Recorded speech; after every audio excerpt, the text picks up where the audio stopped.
My name is Daniel Harlow, and I have spent most of my adult life on the road. Some men inherit farmland, others inherit businesses, but I inherited asphalt, dust, and the endless hum of tires against cracked highways. My father was a trucker before me, and his father before him, though their stories never made it into books or movies. We were just men who carried freight across America, invisible lifelines between towns, between people, between places that most never even know exist. I tell you this because it matters. You need to know I am not the kind of man who startles easily. I've seen tornadoes in Kansas, blizzards in Wyoming, and stretches of desert in Nevada, where the sky itself looks like it could swallow you whole. Fear was something I had learned to pack away with my overnight bag. On the night I'm about to tell you about, I was driving west through Nevada, heading for a delivery in Reno. My route had taken me along Highway 50, sometimes called the loneliest road in America. The title isn't a joke. Mile after mile of nothing but desert scrub, jagged mountains in the distance, and the occasional gas station that looks like it was abandoned decades ago. Out there, your headlights seem to touch eternity, and the silence in your cab can feel like a weight pressing down on your chest. It was late, just past midnight, and I had been pushing myself to stay awake. The desert air had cooled, and the stars looked sharp enough to cut.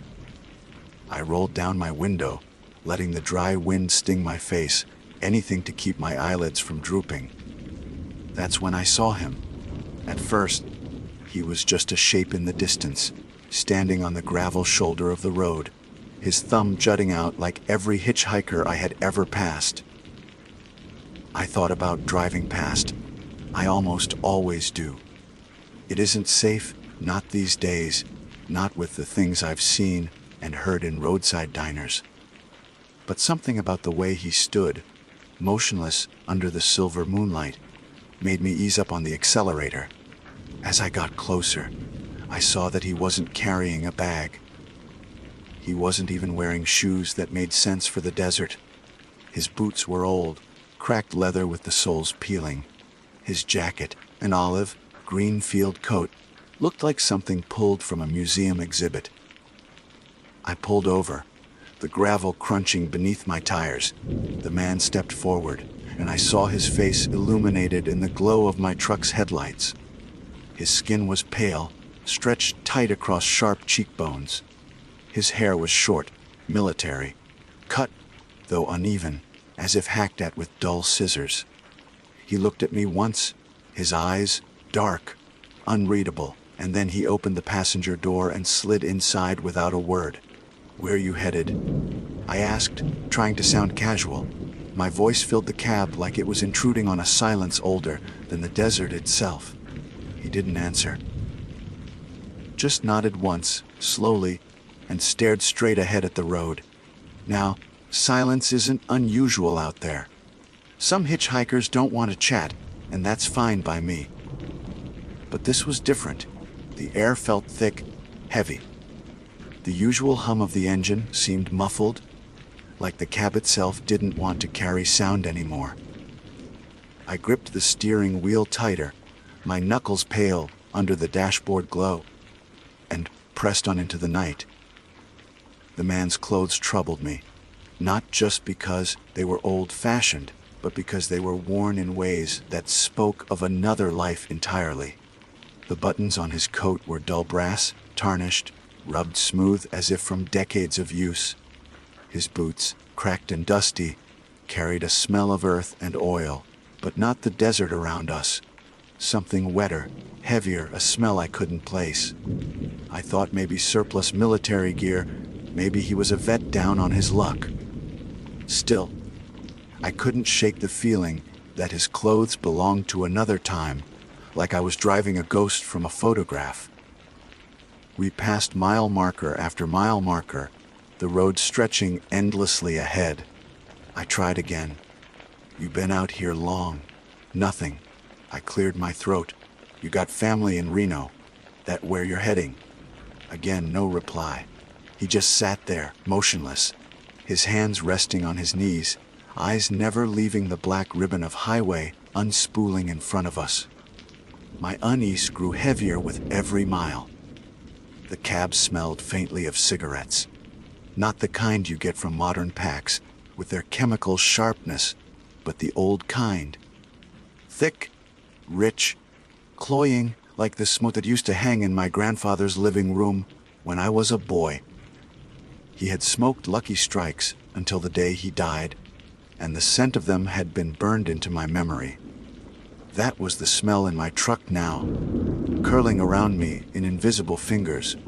Even though the man never lit up, I told myself I was imagining it. Long hours on the road do strange things to the mind. Shadows become faces, wind becomes whispers. But every time I glanced at him, that feeling of unreality sharpened. His lips never moved. His eyes never blinked.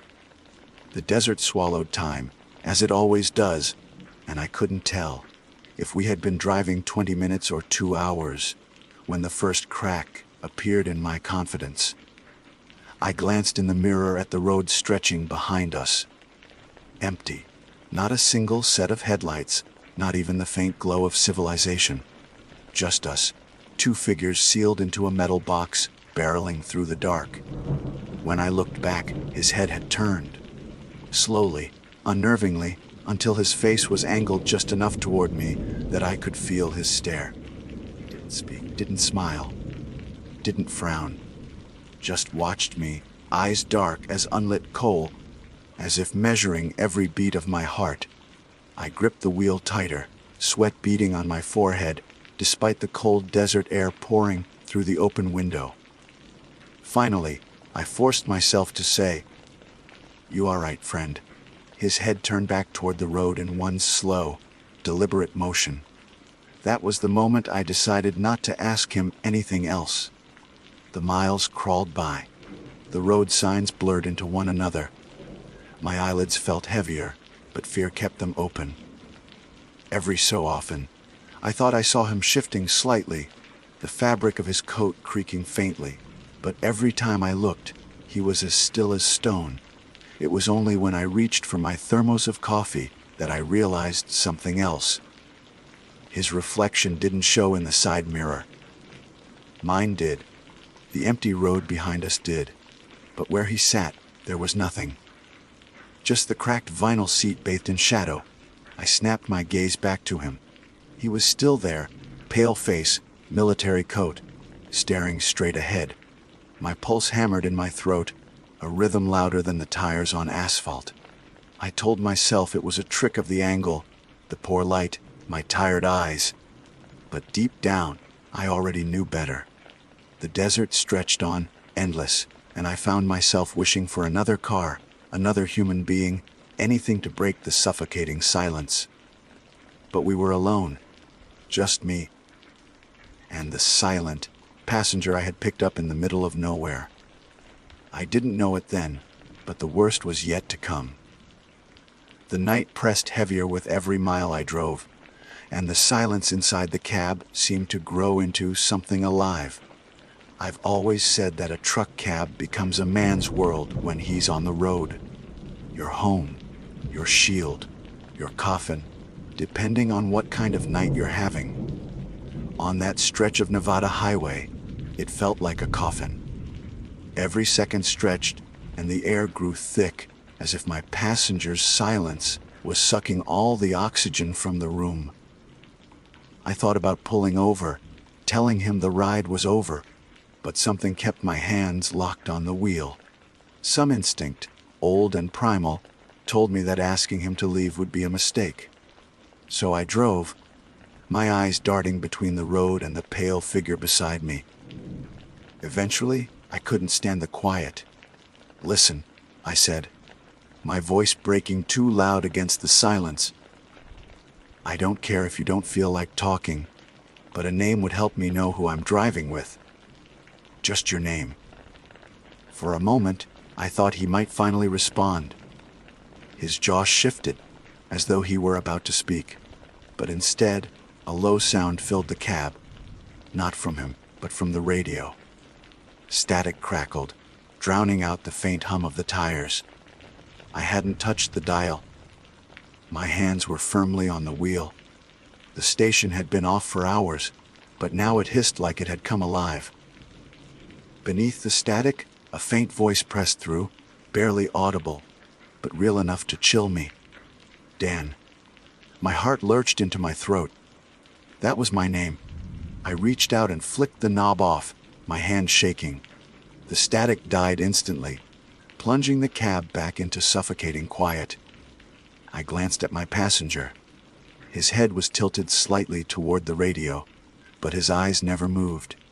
The smell of cigarette smoke grew stronger, not overwhelming, but steady, like an invisible ember was smoldering somewhere in the cab.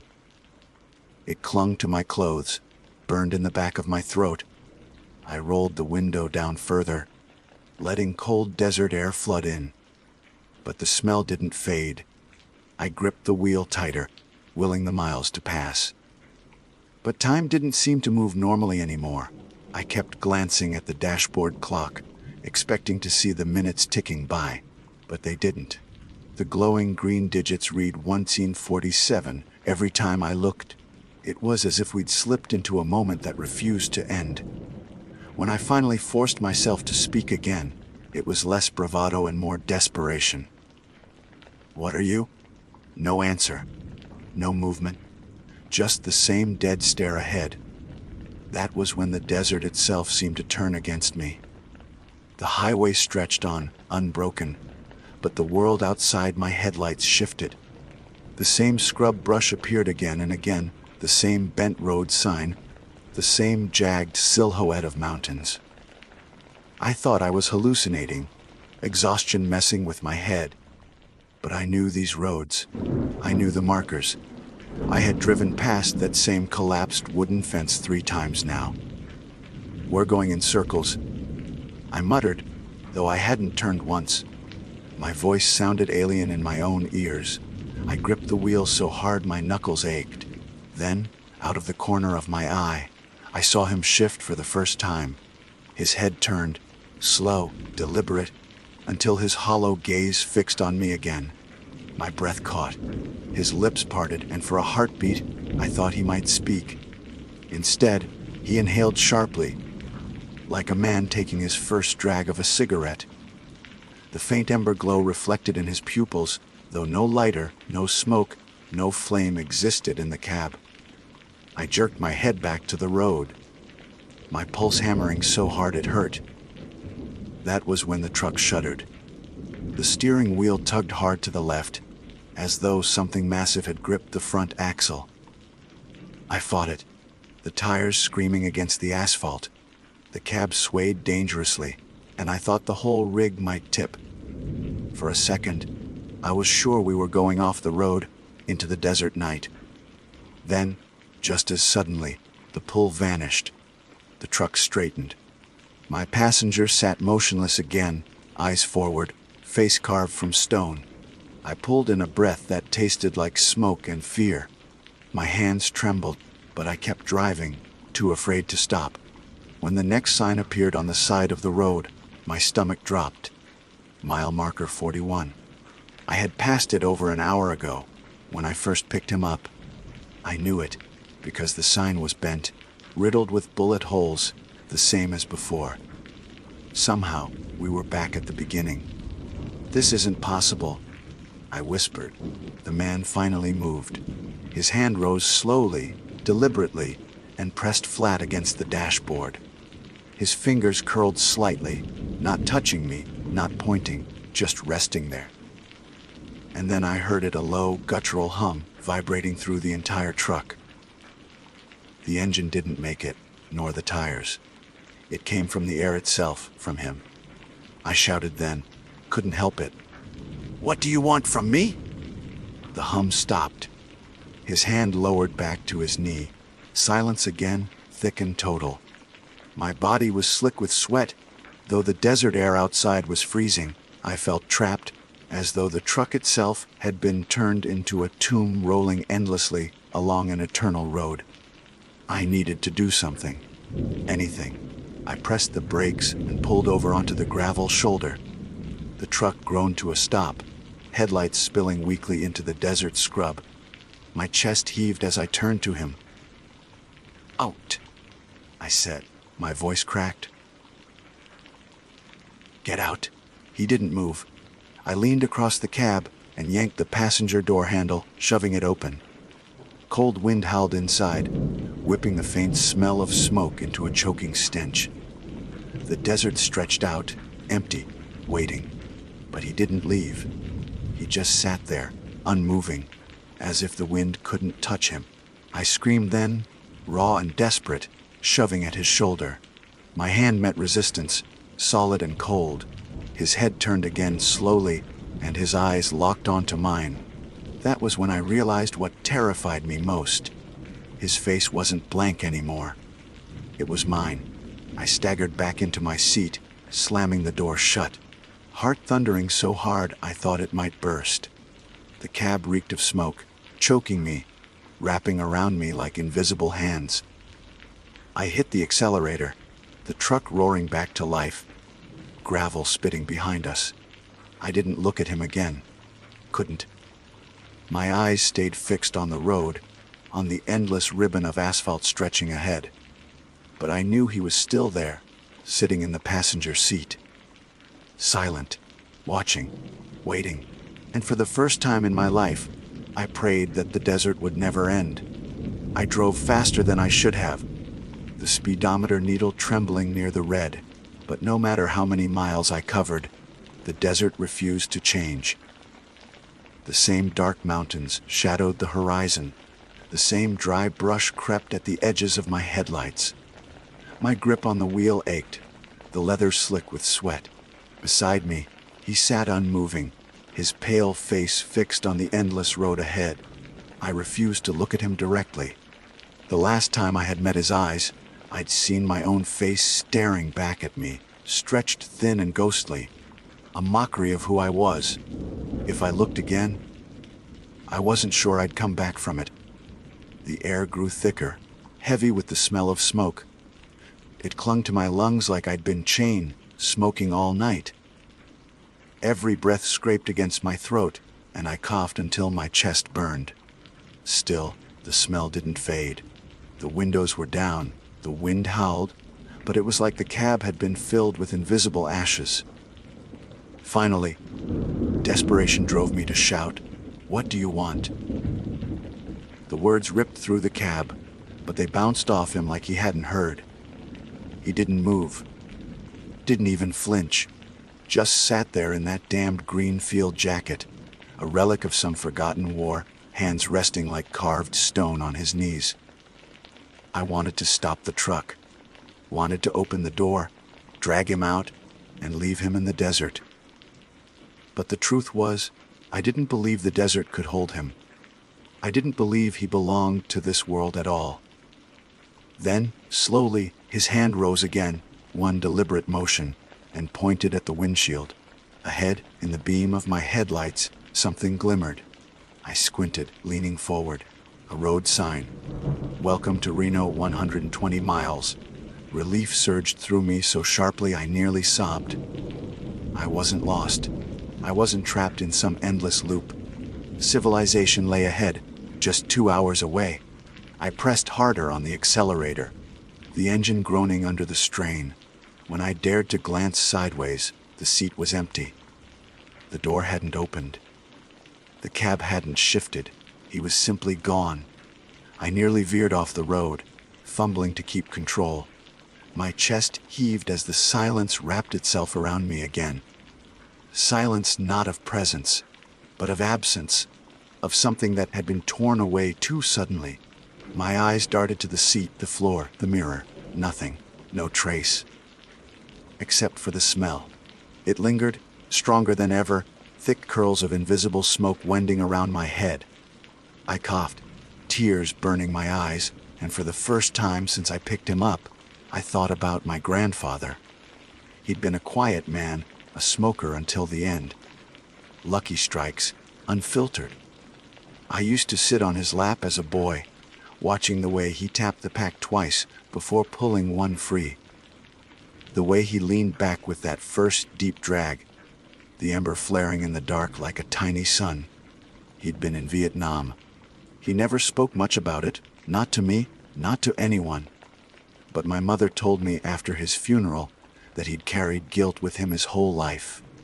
Guilt over men he'd left behind. The realization came slow, crawling like frost across my skin. The jacket, the boots, the hollow eyes. The smell of smoke. This wasn't a stranger. Not entirely. It was one of them. One of the men my grandfather had left behind. My hands shook so violently on the wheel, I thought I might lose control again. My grandfather had been dead 15 years, and yet, here I was, carrying a fragment of his past in my cab. A ghost hitchhiking across time, drawn not to me, but to the blood that tied me to him. I drove the rest of the way to Reno in silence, the highway stretching endless before me. I pulled into the lot of a truck stop just as dawn broke, pink light bleeding over the desert hills. When I parked, I sat frozen, my hands welded to the wheel, eyes locked on the empty passenger seat. Eventually, I forced myself out, legs trembling beneath me. The air outside was crisp, sharp, smelling only of fuel and dust. No cigarettes, no smoke. I circled the truck, searching for anything. Ashes, footprints, even an impression in the seat. Nothing. The cab was as it always had been. Except, on the dashboard, resting neat and deliberate, was a single cigarette butt, half smoked. Lucky Strike. I stared at it until my eyes blurred, the world tilting around me. It wasn't possible. I hadn't smoked in years, never touched Lucky Strikes in my life. My hands shook as I reached for it, pinching it between my fingers. The paper was brittle, yellowed with age. The ember had long gone cold, but the faint smell still clung to it. I dropped it, my stomach turning, and it crumbled to dust against the floor mat. I've driven countless roads since then. Highways through every state, back roads that twist like veins across the country. But no matter where I go, I can't escape the memory of that night. The silence, the smoke, the man who carried my face for one heartbeat too long. Sometimes, when the night stretches quiet and the road grows empty, I catch the smell again. Not strong, just a whiff, faint, curling through the cab. And when it happens, I can't bring myself to look at the passenger seat. Because deep down, I know what I'll see. I know he's still there. My name is Lena Vargas, and I want to begin by saying that I am not someone who frightens easily.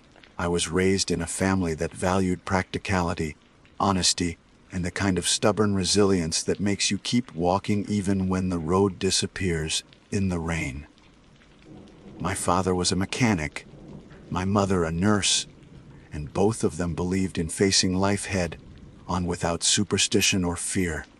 I grew up in Colorado, where winters were long and the roads were often unforgiving. By the time I was 20, I had learned how to drive in blizzards, how to patch a tire in the dark, and how to keep my nerves steady when you find yourself 50 miles from the nearest sign of life. That is why what happened to me on Route 64 still shakes me to my core. I have told very few people about it, partly because I know how it sounds and partly because every time I speak it aloud, I feel as if I am inviting it back into my life.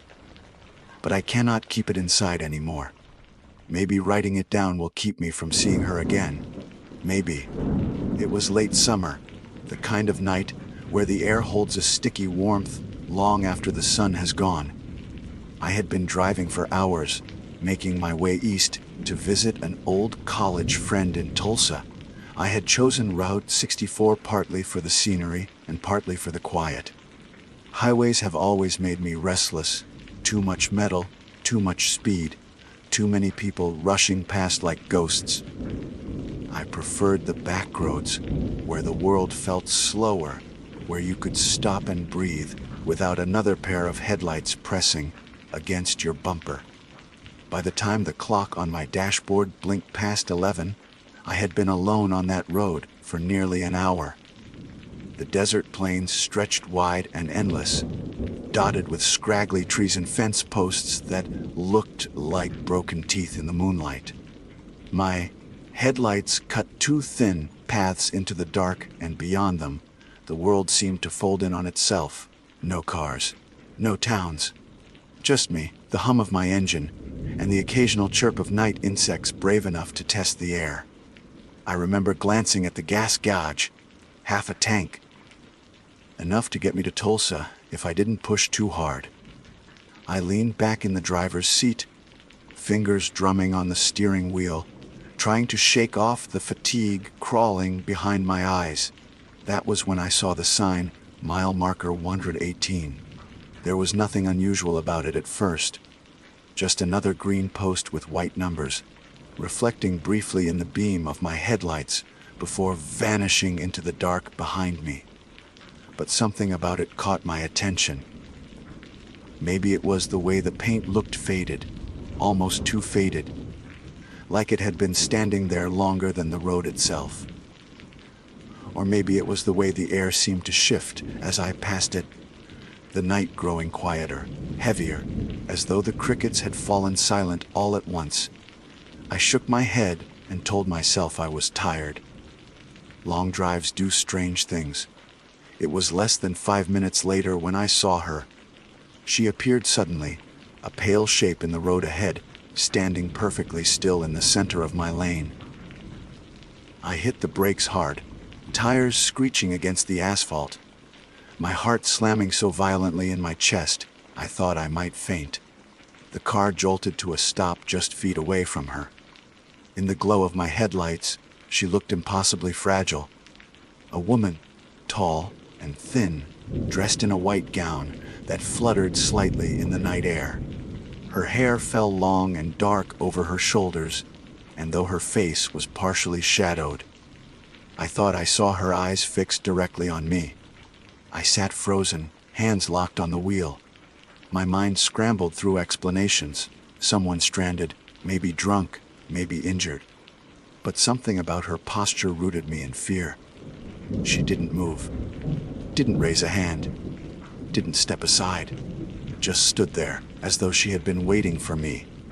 I fumbled for my horn, pressing it once, the sharp sound tearing into the silence. She didn't flinch. My throat tightened. Against every instinct screaming inside me, I leaned forward, squinting through the windshield. The white dress shimmered faintly, almost glowing, and for a split second I thought I saw the fabric ripple, like water disturbed by a stone. I blinked, and she was gone. Just gone. The road ahead lay empty, stretching smooth and dark beneath the weak yellow of my headlights. I gasped, jerking my head from side to side, scanning the shoulders, the fields. Nothing. No footprints, no figure, no fluttering white dress dissolving into the shadows. I sat there for a long moment, every muscle trembling, the silence pressing in so heavy it was hard to breathe.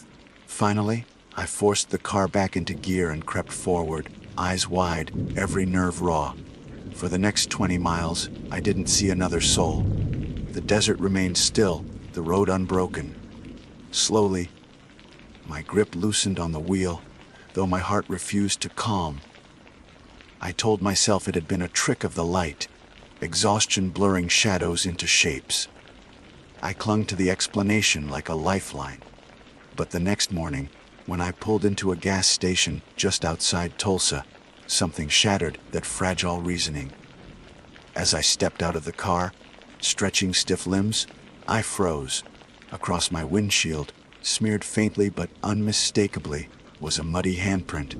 Long fingers, wide palm, pressed high against the glass, far higher than I could have reached myself.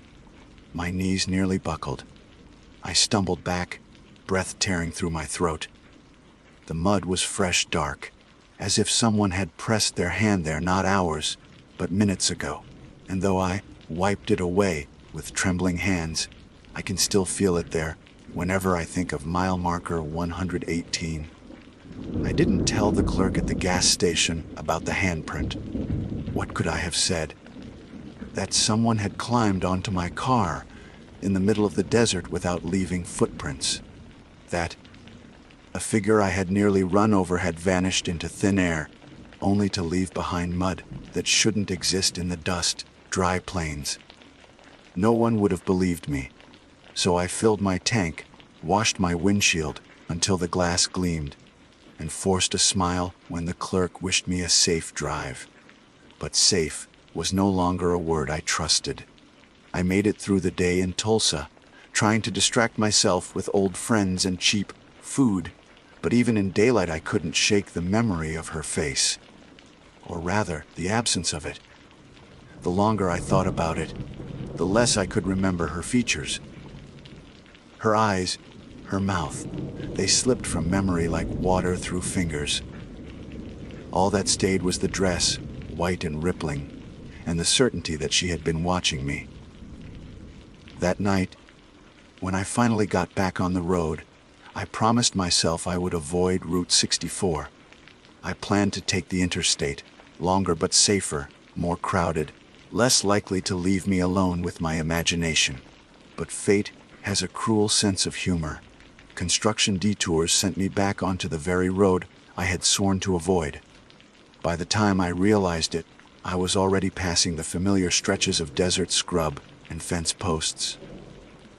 My stomach dropped, and I gripped the wheel tighter, whispering under my breath, "It's just a road, just a road." Then the sign appeared. Mile marker 118. My breath caught. I tried not to look, tried to let it flash by like any other sign, but my eyes betrayed me. The numbers gleamed back in my headlights, old paint, faint bullet dents across its surface. And with it came the silence again, the sudden absence of crickets. The way the night itself seemed to hold its breath. I pressed the accelerator, faster, past the marker, past the quiet, past the creeping dread in my chest. And then she was there again. This time, she didn't stand in the middle of the road. She was at the shoulder, head bowed, the hem of her white dress brushing the gravel. I caught her in the corner of my eye, and every instinct screamed at me not to look directly. But human nature is weak. My head turned. She raised her face. What I saw made my skin crawl, her features blurred, indistinct, as though her face had been painted in water and left in the rain. No eyes, no mouth, no nose. Just the faintest impression of what a face should be. And yet I knew she was smiling. I could feel it in the marrow of my bones. I slammed the gas pedal harder. My tires screamed, the speedometer climbed, and the desert blurred into streaks of black and silver. But even at 70, 80, 90 miles an hour, she kept pace. Not running, not walking. Just there, outside the edge of my headlights, gliding across the gravel shoulder like a shadow soon to my car. Gripped the wheel so tightly my nails dug into the leather. My mouth was dry, throat locked, lungs refusing to draw enough air. I couldn't scream. I couldn't even breathe. Finally, at some unseen line in the road, she was gone. Just like that. The crickets returned, the air loosened, and my headlights cut only empty night. I drove for another 40 miles before pulling into a diner, the kind that clings stubbornly to the edge of forgotten towns. My legs shook as I stepped out, the world swimming, my body catching up to the panic I had suppressed.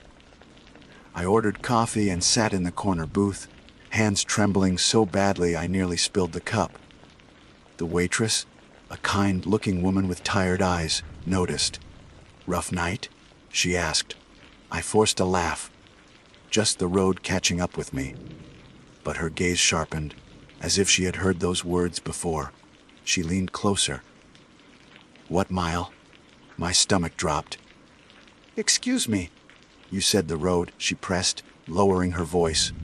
"People always say that. What mile?" I hesitated, then whispered, 118. Her face paled, and she crossed herself quickly. eyes darting to the window as though she expected to see something waiting in the dark. "Don't go back there," she said firmly. "You hear me? Don't drive that stretch at night." I wanted to ask why, wanted to demand answers, but the look on her face stopped me. It was the look of someone who had already seen too much. I left the diner shaken, more questions than courage weighing me down. But the universe wasn't finished with me. 2 nights later, on my way back west, exhaustion forced me off the main road. I thought I could outsmart it, thought I could take a detour that would keep me far from Route 64. But roads twist and overlap, and soon I saw it again, mile marker 118. My stomach turned ice cold.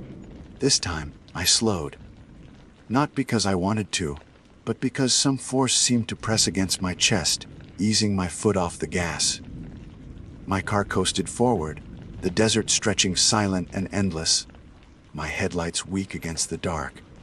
And then she was sitting in my back seat. I didn't see her appear. One moment the rearview mirror showed only the empty bench seat. The next, her pale form filled it, white dress luminous in the dark, head tilted slightly to the side. I nearly lost control of the car. My breath came in ragged gasps as I gripped the wheel with both hands, refusing to look back, refusing to meet the mirror again. But I could feel her there, the weight of her presence pressing into the fabric, the faint rustle of the dress as though stirred by a wind that didn't exist inside the car. And worst of all, the smell. Damp earth, thick and cloying, filled the cab. The scent of mud, wet and heavy, like the handprints smeared across my windshield days before. I whispered every prayer I could remember, words blurring into one another, desperate and broken. For miles, I drove like that, her presence behind me, the smell suffocating, until suddenly it was gone. The mirror showed only the empty back seat. The smell faded.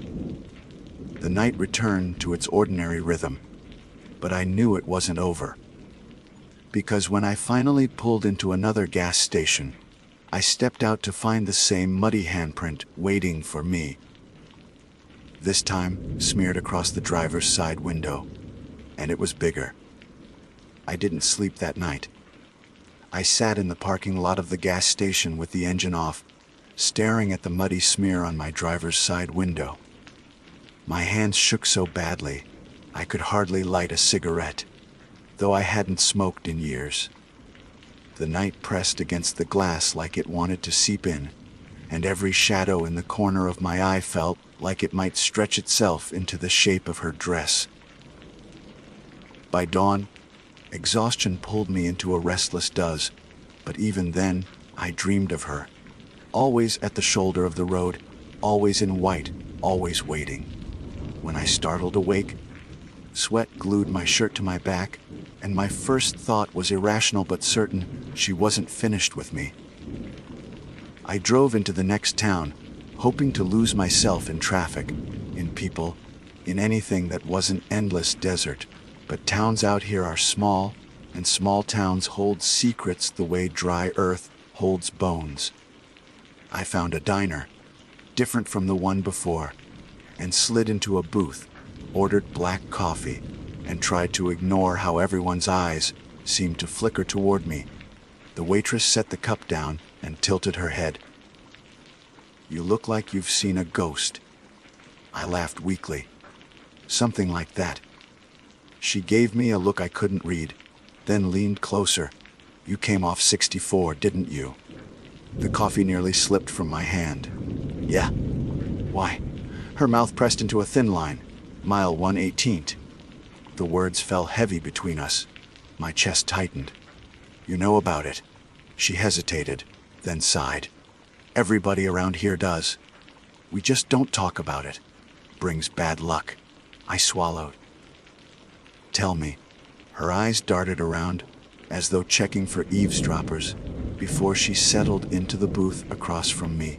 Years ago, a long time now, a woman was walking home along that stretch, wedding dress still on her, veil torn off somewhere in the dark. They say her car broke down after the reception, and she started walking. Never made it. Truck hit her head on, killed her instantly. Driver swore he never saw her. Some say she's still out there, waiting for a ride that never comes. A chill shivered through me. But her face, it wasn't right. It was like I cut myself off, unsure if I could even describe the blurred nothingness that had looked back at me. The waitress nodded slowly. That's what happens when no one remembers you. When you've been forgotten long enough, the world erases your features. All that's left is the dress, the waiting, the anger. Her words clung to me like frost. Forgotten, erased. Was that what I had seen? A soul so long denied a place among the living that her face had melted away, leaving only the desperate outline of who she had been. The waitress leaned forward, voice low. If she touched your car, she won't stop. Not until she gets what she wants. I wanted to ask what that was, but her eyes slid away, and she stood abruptly. You should leave. Go far. Don't take 64 again. I didn't argue. I left money on the table, fled to my car, and drove. But her words burrowed into me like hooks. Not until she gets what she wants. The next nights were worse. Every time I stopped to rest, I woke to find new handprints. On the hood, on the side mirrors, once even on the inside of the windshield. The smell of damp earth grew thicker, soaking into my clothes, my hair. I scrubbed at the glass until my arms ached, but the prints always returned. And then came the night when I couldn't deny her anymore. I had taken every detour I could find, but somehow the road bent me back. I don't know if it was my own mistake or something more deliberate, but there it was, mile marker 118. The sign stood crooked in my headlights, paint peeling, numbers glinting pale green. My stomach dropped like a stone, and the air grew heavy, suffocating. I slowed, heart hammering, hands slick on the wheel. And she was there. Not at the roadside. Not in the mirror. This time, she stood directly in the center of the road, dress glowing faintly, face turned toward me. For the first time, she moved. One pale arm lifted, hand stretching forward. Not a hitchhiker's thumb, but an open palm reaching. I slammed the brakes. My car shuddered to a stop, tires screeching. For a long moment, neither of us moved. My breath came ragged, chest heaving, but she stood still, hand outstretched, silent. Something inside me cracked then. Exhaustion, fear, the endless weight of not knowing. It all broke into a single, desperate impulse. I reached over, unlocked the passenger door, and whispered, "All right." The latch clicked. The door swung open. Cold air flooded the cab, carrying with it the smell of wet earth and something older. Something sour and sweet, like flowers left too long on a grave. And she stepped inside. Her dress rustled against the seat. The air grew colder, frosting the inside of the windshield. I gripped the wheel, unable to look at her directly, eyes locked on the endless ribbon of asphalt. The car felt heavier, slower, as though I were dragging not just her body, but the weight of all the years she had waited. The silence pressed until it screamed, and still I drove, hands white, knuckled, throat dry. At some point I whispered, "Where do you want to go?" The air stirred. Faintly, impossibly, a voice like wind through broken glass slid into my ear. Home. I don't remember much after that. The road bent, the night folded, and when I blinked again, the passenger seat was empty. The door was shut, the smell was gone, but the mud remained. Thick, wet streaks across the floor mats, seeping into the fibers like she had left part of herself behind. I don't take Route 64 anymore. I avoid that entire stretch of the country, circling wide, wasting hours, anything to keep me from seeing that cursed mile marker again. But no matter how far I go, I can't escape her completely. Sometimes, on lonely roads, I catch the faintest smell of damp earth. Sometimes I see a handprint appear on the glass, dark and wet. And sometimes, when the night is too quiet, I hear the whisper again, soft and patient, home. And every time, I wonder if I've already given her a ride she hasn't finished taking. My name is Marcus Lane, and I have always been a man of schedules. I like to think of my life as a series of cleanly drawn lines, a route mapped, a plan laid out, a destination with a time of arrival. I work as a regional sales representative for an industrial equipment company, which means endless miles of highway, an orbit of cities and towns that repeat themselves, and a steady routine of hotel rooms, vending machines, and too much coffee. I'm 34 years old, unmarried, and mostly indifferent to the loneliness that comes with a job like mine. At least, that was what I used to tell myself. I had been driving through West Texas that night. August, the kind of heat that lingers long after the sun is gone, when the air feels baked through and radiates off the asphalt in waves. My plan was to cross the barren stretch between Midland and El Paso in one push. The maps promised little more than desert and scattered ranch land, but I had driven it before and trusted the hum of the highway to carry me through. But plans have a way of unraveling. My gas gauge, for example, I had miscalculated. By the time the needle slid down toward empty, there wasn't a glow of a town for miles, not even a dim porch light to remind me people lived out there. It was close to 3 in the morning, the hour when even truckers seem to vanish, and the road becomes a private ribbon of black. My headlights tunneled forward through a landscape of dust and cactus, the kind of emptiness that makes you realize how fragile a moving car really is. Then, like a cruel joke, a gas station appeared. It rose from the darkness in the beam of my lights, a squat shack of weather-beaten wood, with one metal pump standing alone like a forgotten sentinel. The roof sagged slightly in the middle, and above the doorway flickered a fluorescent light that buzzed like a dying insect. A hand-painted sign read simply GAS. No brand name, no indication of modernity. Just GAS, like a warning as much as a promise. I pulled in. Gravel crunched beneath my tires. The pump looked ancient, its paint peeling, its meter a set of mechanical dials instead of the digital screens I was used to. But the nozzle fit, the handle clicked, and when I squeezed, fuel gurgled into my tank. Relief washed over me as the numbers on the dials crept upward. That was when I noticed the silence. The highway had no sound, no insects, no distant hum of engines. Even the wind seemed to have stilled. All I could hear was the uneven buzzing of the fluorescent light above the shack and the steady glug of gasoline rushing into my car. I told myself not to be dramatic. This was just an old station, probably independent, maybe run by some stubborn local who hadn't updated it in decades. I needed to pay, and I had always been a man of rules. So I replaced the nozzle, brushed my palms against my jeans, and walked toward the shack. The door creaked open when I pulled it, hinges shrieking like a thing in pain. The interior smelled of dust and stale air, the kind of must that clings to basements long forgotten. The counter stood directly across from the door, a bell set on top for customers to ring. I stepped inside and immediately noticed the thickness of the dust. It coated the counter in a gray blanket, untouched for what looked like years. My shoes left prints on the floorboards.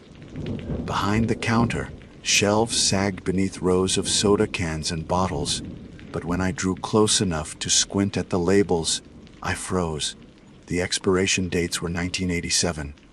My breath caught in my throat. 1987. Nearly 4 decades gone. The glass refrigerator hummed faintly, though the light inside flickered dimly, as though struggling against some unseen resistance. Bottles of long, discontinued brands sat inside, their labels curling, their caps rusted. Everything in that place whispered of abandonment, yet here it was, lit, stocked, standing, waiting. Hello. My voice sounded strange in the stillness. Anyone here? No answer. I rang the little bell on the counter. Its sound was sharp, cutting the silence like a blade. I waited. Nothing moved. No footsteps, no doors opening in the back, no voice telling me to wait a moment. I should have walked out then. Paid be damned. But something in me, habit, politeness, perhaps even superstition, kept me rooted. I pulled a $10 bill from my wallet and set it on the counter, anchoring it with a cracked lighter I had carried for years. As I turned to leave, my eyes caught a calendar hanging on the wall. The page read August 17th, 1987. I didn't remember much of the drive out. My body moved on instinct, my hands gripping the wheel, so tight the leather cut into my palms. When the shack's buzzing light finally faded into the black behind me, my chest loosened enough for me to breathe again. I drove until the first streaks of dawn split the horizon, until the desert glowed orange and red, until civilization reappeared in the form of a roadside diner with shiny chrome and fresh coffee. That morning, over pancakes and eggs, I convinced myself it had been some forgotten relic still clinging to survival. Maybe a family-owned station that hadn't bothered with modern inventory. Maybe I'd misread the labels in the dim light. Maybe exhaustion had played tricks on me. By the time I checked into my motel, I had nearly convinced myself of these explanations. Nearly. It wasn't until the next day, when I emptied my pockets, that the unease returned. I pulled out a crumpled receipt from the gas station. Printed neatly across the top was the word GAS, and stamped at the bottom, in ink that had not yet dried when I touched it, was the date yesterday's date. My skin crawled. Because yesterday was not 1987. Yesterday was 2023. And yet the ink stared back at me, cold and undeniable. Sleep came reluctantly that night, the kind of sleep that feels more like drowning than resting. I tossed in the stiff motel sheets, half dreaming of that station, half waking to the sound of phantom buzzing in my ears. When I finally drifted into something close to rest, I dreamt of a fluorescent light flickering above me, of rusted soda cans shifting on a shelf, of a calendar page curling at the corners while the number 1987 burned itself into my vision. When morning arrived, I told myself again that I had imagined it all. Rationality is a stubborn beast, one I have always fed well. I wanted to believe in oversight, in the possibility of clerical error. Maybe the receipt printer at the station was broken, or some old roll of paper had been fed through it. My mind reached for explanation after explanation, flimsy as they were, because the alternative, the thought that I had stepped into some place that did not belong in time, was too much to carry. Still, curiosity burrowed deep. By midday, I had pulled the receipt from my wallet again. It was ordinary thermal paper, the kind that fades if left in sunlight. The ink was sharp, unblurring, crisp as if it had been printed just minutes before. Across the top, the word gas loomed in bold, black letters. Below it, the numbers mocked me the date of my stop, not in 1987, but the day before. I held it in my hands for a long time, and against all logic, I felt watched. The motel television played morning news, anchors chattering about politics and local weather. I stared past them, wondering if I should go back. My gut screamed no, but another part of me, the stubborn, rule-abiding salesman who didn't like loose ends, couldn't let it rest. If that station truly was abandoned, if no one had run it since the late 80s, then who printed the receipt? Who took my $10? By the time I loaded my bags into the car, the decision had been made. I was going back. The road stretched long and empty again, the kind of desert expanse that made a man feel like the last survivor of the world. The sun was merciless, baking the landscape into a flat shimmer. Hours passed with no sign of life save for the occasional tumbleweed crossing my lane. When the station finally appeared on the horizon, my chest tightened. It looked the same. The squat shack with its sagging roof. The lone pump standing like a relic. The buzzing light over the doorway, faint in the sunlight but still alive, still crackling. I pulled in and killed the engine. Gravel crunched again beneath my tires. The pump stood waiting, its dials set back to 0, as if I had never touched it. My hand shook as I reached out, brushing the metal. It was warm under the sun, ordinary. Too ordinary. I forced myself to step toward the shack. The wooden boards groaned underfoot as I climbed the shallow step and pulled the door open. The same shriek of hinges. The same breath of stale air. Inside, nothing had changed. The dust still coated the counter, thick enough to write my name in. The can still bore expiration dates from 1987. The refrigerator still hummed, light flickering weakly. Even the calendar still displayed August 17, 1987, the same page, as though time itself refused to turn. But something was different. The $10 bill I had left was gone. In its place sat a nickel, tarnished and green at the edges, dated 1963. My stomach turned. The rational mind fought again, searching for reasons. Maybe a vagrant had come through. Maybe someone had seen me leave the money and swapped it out as a cruel joke.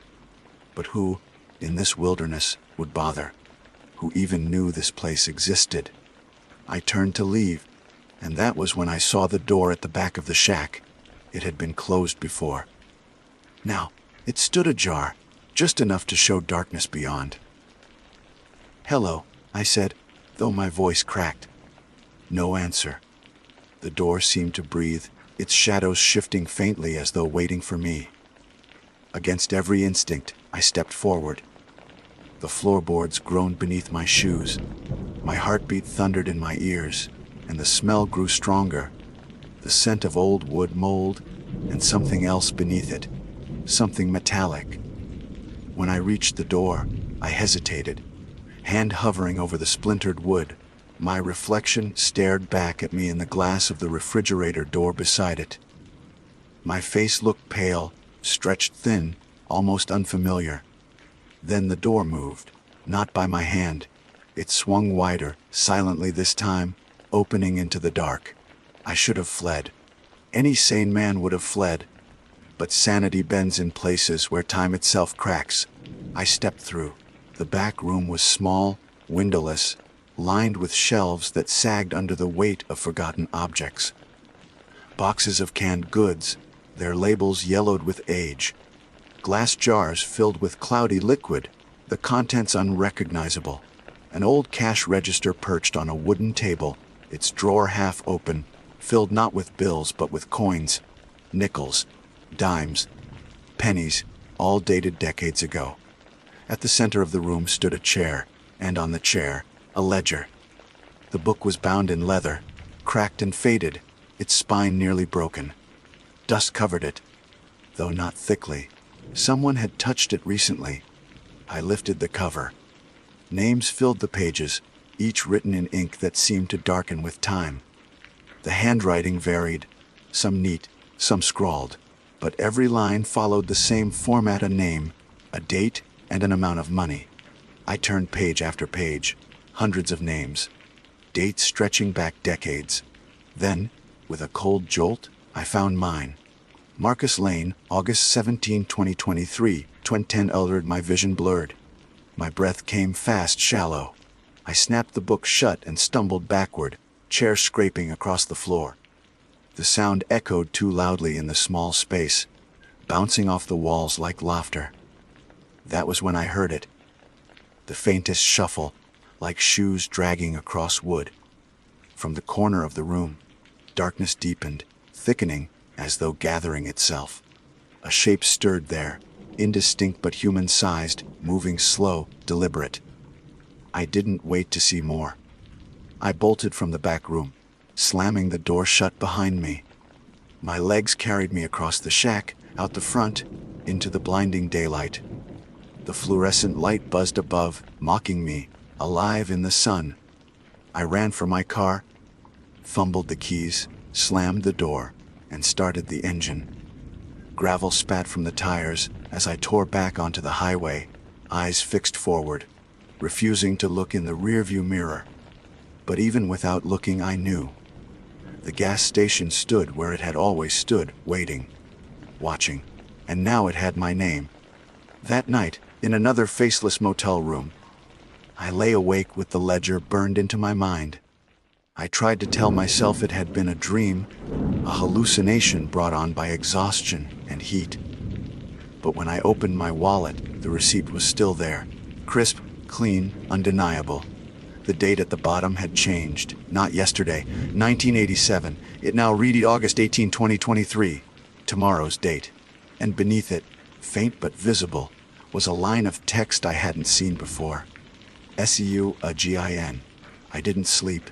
The receipt lay on the bedside table, pale in the lamplight, its ink shifting like it was alive. Every time I glanced at it, the words SEUAGIN seemed darker, sharper. Tomorrow's date stared back at me, a reminder that the future was already claimed.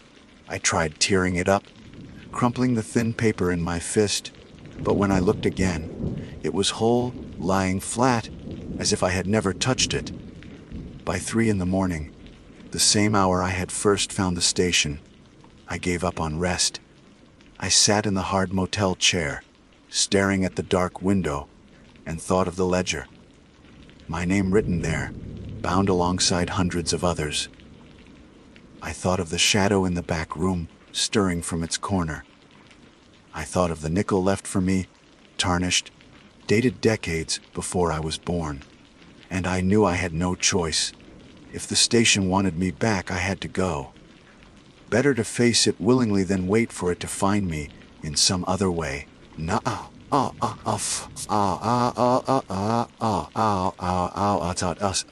desert road stretched ahead, barren and silent. The night was clearer than before, the stars sharp and countless above, as though watching. My headlights carved a tunnel of pale light, but even that seemed fragile, swallowed by the endless dark. When the station appeared, my body reacted before my mind did. My hands tightened on the wheel. My foot eased from the gas. The shack squatted in the night exactly as before. One buzzing light above the doorway, one pump standing sentinel. But something was different. The pump was already running. The handle rested in its holster, but the dials spun slowly, ticking off gallons, though no car stood beside it. The numbers rolled upward, endless, unstoppable. I parked, engine idling, pulse hammering. The buzzing light hummed louder, like 1,000 insects trapped inside my skull. I opened the car door and stepped out. The gravel shifted under my shoes, and then I heard it, the faint sound of voices. Not loud, not distinct, but a chorus of whispers drifting from the shack, dozens, maybe hundreds, murmuring in tones that overlapped until they were nothing but a low, steady hiss. I should have left. Any sane man would have left. But sanity had slipped away the moment I saw my name in that ledger. The door creaked open when I touched it. The whispers stopped instantly, like a radio cut to static. Inside, the dust was gone. The counter gleamed as though freshly wiped. The shelves stood straight, their cans and bottles neat, orderly, polished. The refrigerator hummed brighter, its light steady. And on the wall, the calendar no longer read 1987. It read 2023. Today's date. I swallowed hard. My throat felt dry, my lungs constricted. Behind the counter stood a man. His face was pale, stretched thin, as if carved from wax. His eyes were deep hollows, reflecting the fluorescent light in small, sharp glints. He wore a uniform of some kind, a faded shirt with the word attendant stitched above the pocket. His hands rested on the ledger. "Marcus Lane," he said. His voice was hollow, as though spoken from deep within a cave. Welcome back. I wanted to speak, but no sound came out. You paid, he continued, tapping the cover of the ledger with one long finger. All debts must be kept. All records must be true. He pushed the book toward me. The cover fell open on its own, landing on the page with my name. Below the line that read August 17, 2023, lent 10 other, another line had appeared. August 18, 2023, BALNCEDUE. The ink shimmered like wet tar. I don't understand, I managed. My voice sounded weak, distant. The man tilted his head, expression unmoving. No one does. At first, the whispers returned, louder now, rising from the walls themselves. My head spun, words pressing against my skull until I recognized them. They were names. The names from the ledger, whispered in endless repetition, chanted like a litany of the lost. What do you want from me? I cried. The attendant's lips pulled into something like a smile. Not want. Oh. He turned the book so I could see more clearly. Page after page filled itself, ink spreading across parchment in fast, spidery lines. New names, old names, some crossed out, some underlined. The sound of writing filled the shack, though no hand moved. My knees weakened, my body screamed at me to flee, but my eyes locked on the final entry, still half-formed, as though waiting for my choice. Marcus Lane, balance due, more 10.0 Dravaru, or equivalent. The attendant lifted his hand.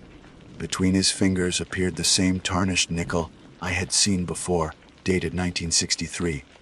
He placed it gently on the counter. You may leave it here, he said, or yourself. The whispers rose higher, filling the air, pressing in from every corner. The buzzing light flickered above, brighter, darker, brighter again, until the world itself seemed to pulse with it. I snatched the nickel.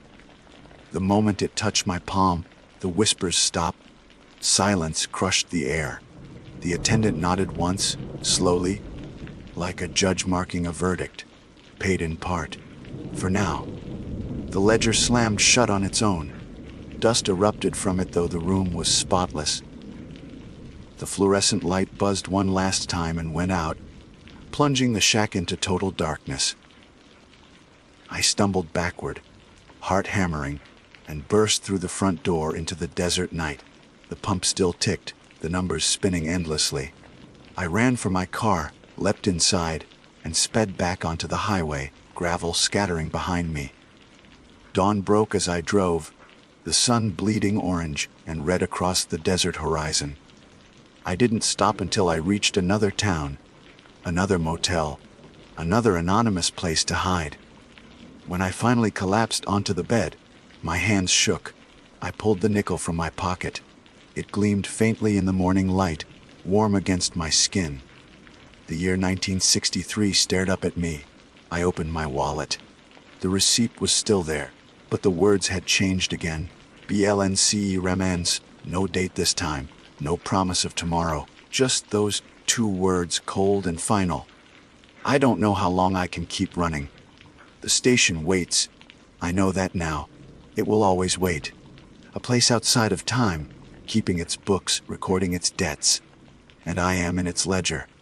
My name written, stamped, and sealed. Maybe one day I will pay it in full.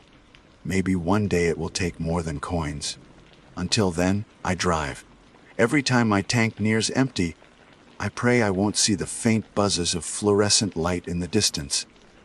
But deep down, I know the truth. The gas station finds you when it wants to. And when it does, you always owe something. My name is Kira Dalton, and I am 29 years old. I have worked as a paralegal in Lexington, Kentucky for the last 7 years, a career built on documents, deadlines, and the quiet patience of detail. My friends say I live in paperwork more than the real world, but I have always found comfort in order. At night, when I needed relief from that order, I would drive.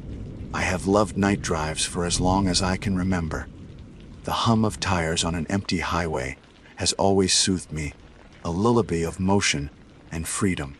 There is something about the road at night that feels timeless, as though the world folds into the beam of headlights and nothing else matters.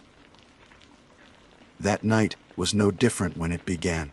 It was late October, crisp and cold, the moon clear above, the sky speckled with faint stars. I had finished a long day of sorting case files and needed the therapy of solitude. I packed my thermos with coffee, threw my jacket onto the passenger seat, and set out without much of a destination. My habit was to choose a rural route, the kinds of roads that promised silence and left the hum of city traffic behind.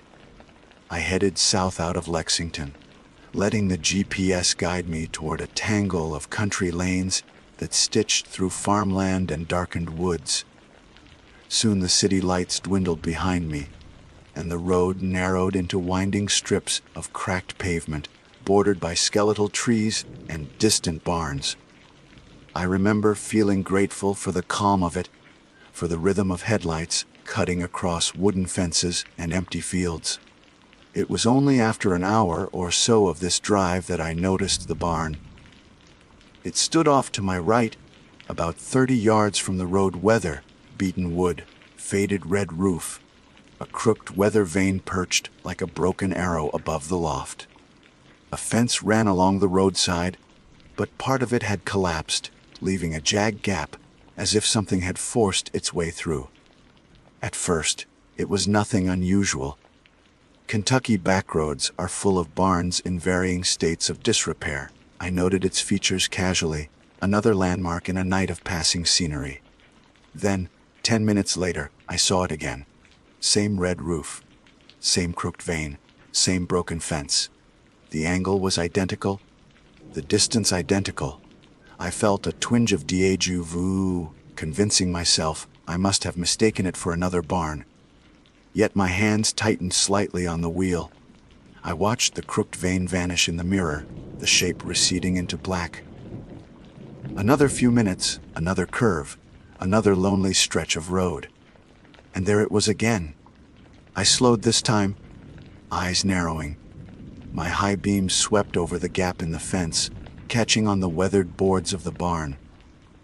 The same boards, the same shadows under the eaves. It was not just similar, it was the same. My chest tightened as I passed, the same 30 yards between us, as if I had never left it at all. I drove on, heart beginning to drum. The road bent, rose, and fell, as rural roads do. I counted the seconds, trying to calm myself with the rhythm. 1 minute, 2 minutes. 3, the barn appeared again. I gripped the steering wheel so hard my knuckles paled. My rational mind strained to explain it. Maybe the road looped naturally, a lazy circle through farmland that I hadn't noticed. Maybe there were identical barns scattered nearby. Old, abandoned structures built from the same patterns long ago. Yet even as these thoughts formed, doubt shredded them. The crooked vane, the broken fence, the red roof reflecting moonlight in the same dull sheen. It was the same place. Over and over again, I decided to test it. At the next intersection, a gravel road branching off to the left, I turned. My tires crunched over loose stone, dust rising in the beams of my headlights. The road narrowed further, weaving through trees. Branches scraped my car's roof like fingers. My heart lifted briefly when I saw no sign of the barn. The air smelled damp, heavy with the scent of leaves. But after a mile, the trees opened, and to my right stood the barn again. The same barn, the same broken fence, the same mocking weather vane turning lazily in the cold night air. My coffee thermos rattled against the console as I braked harder than intended. My breathing grew shallow. The GPS still traced my path, a neat blue line coiling across its glowing screen. I tapped it, zooming out, trying to understand. It showed me on a road circling through a patch of countryside, looping around, connecting back to where I had begun. My route looked like a child had drawn a circle with a shaky hand. I turned again, desperate, at the next crossroad. Then again and again. Each time, the barn awaited me. My headlights washed over its faded boards like a cruel spotlight. I began to feel hunted by it, as if the barn were not a place at all but a presence, patient and waiting. Hours passed. My coffee grew cold. My gas gauge slid steadily downward, the needle creeping toward empty. Panic began to gnaw at me in a way that logic could not soothe. The sky deepened into the black before dawn, that strange hour when exhaustion bends reality. I gripped the wheel until my arms ached, forcing myself onward, desperate for some sign of escape. But there was nothing. No houses with warm lights in the windows. No passing cars. No gas stations or diners or towns. Only the looping road, the circling road, the eternal return to that barn with its red roof and crooked vane. My body grew tense with dread. Each return felt heavier, as if the barn expected something of me. The broken gap in the fence seemed wider each time, the shadows deeper. I could not stop staring at the loft window, a rectangle of blackness. The longer I looked, the more I began to imagine something within it, some figure shifting, watching, waiting for me to notice. By 4 a.m, fear had replaced reason. My hands shook as I drove, my mouth dry, my eyes burning from staring too long at the same path. I screamed into the empty car once, just to remind myself I had a voice. The sound died quickly in the air, swallowed by the loop. When dawn finally broke, pale light stretching across the fields, I stumbled into civilization without understanding how. A gas station appeared on the horizon, real and ordinary, its pumps shining in the morning sun. I pulled in and nearly collapsed against the steering wheel. The clerk gave me a strange look when I staggered inside to buy more coffee. My reflection in the glass doors showed a woman pale, with eyes wide as though she had aged a year overnight. I forced a smile, muttered something about a long drive, and left. Only when I stopped at home later that morning did I check my GPS history. The screen glowed calm, factual, undeniable. It showed I had driven only 12 miles, a perfect circle, over and over, for the entire night. And every 12 miles, I passed the same barn. When I woke later that afternoon, the first thing I did was check my phone again, as if the GPS history might have changed during my sleep. But there it was, mocking me 12 miles, a perfect circle, traced and retraced until dawn. I lay in bed staring at the ceiling, my mind twisting with questions I couldn't answer. A glitch in the GPS. Impossible, because I had seen the barn with my own eyes. A trick of exhaustion. But the receipt for gas I had bought in town told me I had spent almost 8 hours driving. 8 hours to cover 12 miles. The numbers did not lie. For days I tried to ignore it. I drowned myself in work, buried under files and court transcripts, anything to push the barn from my mind. But at night, when I closed my eyes, I saw the crooked vane turning lazily against the moon. I heard the rattle of my thermos, the endless repetition of gravel roads. The broken gap in the fence widened each time I dreamed of it, as though something was crawling out to meet me. Eventually, curiosity overpowered fear. That is always the way of it, isn't it? We survive something terrifying, promise ourselves we will never go back, and then, like moths, we drift toward the flame. I began researching rural barns in Kentucky, trying to find records or photographs that matched the one I had seen. Late at night, I scrolled through county archives and abandoned property registries, my desk lit by the glow of my laptop, but nothing matched. The barn, with its red roof and crooked vane, simply did not exist. One evening, restless, I drove out again. Not as far this time. I told myself I would not go near the place, only skim the edge of the countryside. The night was quiet, the moon veiled by thin clouds. I kept to familiar roads, checking the map every mile, grounding myself in directions and signs. For nearly an hour, Everything was normal. I almost believed I had left it behind. Then, without warning, I saw it again. The barn stood 30 yards from the road, weather vane crooked, fence broken, red roof gleaming faintly. My stomach dropped. I slammed the brakes and pulled onto the shoulder, gravel spitting under my tires. I sat frozen, hands trembling on the wheel, heart hammering so loudly it drowned out the engine. The GPS said I was 20 miles from town, on a road I had never taken before. Yet there it was, the barn, waiting for me like an old enemy. I forced myself out of the car, legs shaky, breath shallow. The cold air slapped me awake. My shoes crunched on gravel as I stepped closer, across the broken fence. For the first time I crossed onto the field. The grass was long, pale, brittle beneath my boots. The barn loomed higher as I approached, its boards weathered but intact, the smell of rot faint on the wind. Up close, it was worse. The roof sagged slightly, the wood splintered with age. The crooked vane squealed faintly as it turned, though no wind stirred. The loft window gaped open, a black rectangle that pulled at my gaze. I thought I saw movement inside, a faint stirring, but when I blinked the window was empty. The main doors were ajar. Not wide, just enough for a person to slip through. My body screamed at me to run back to the car, but something deeper, something I can only call compulsion, pushed me forward. The hinges groaned when I pulled the doors apart. Dust swirled in my headlights' glow. The interior was shadowed, the air thick with the smell of mold and straw. Wooden beams stretched high above me, carved with initials and dates, though many were unreadable. Piles of hay slumped in corners, gray and damp with time, and on the ground, in the very center of the barn, was a circle.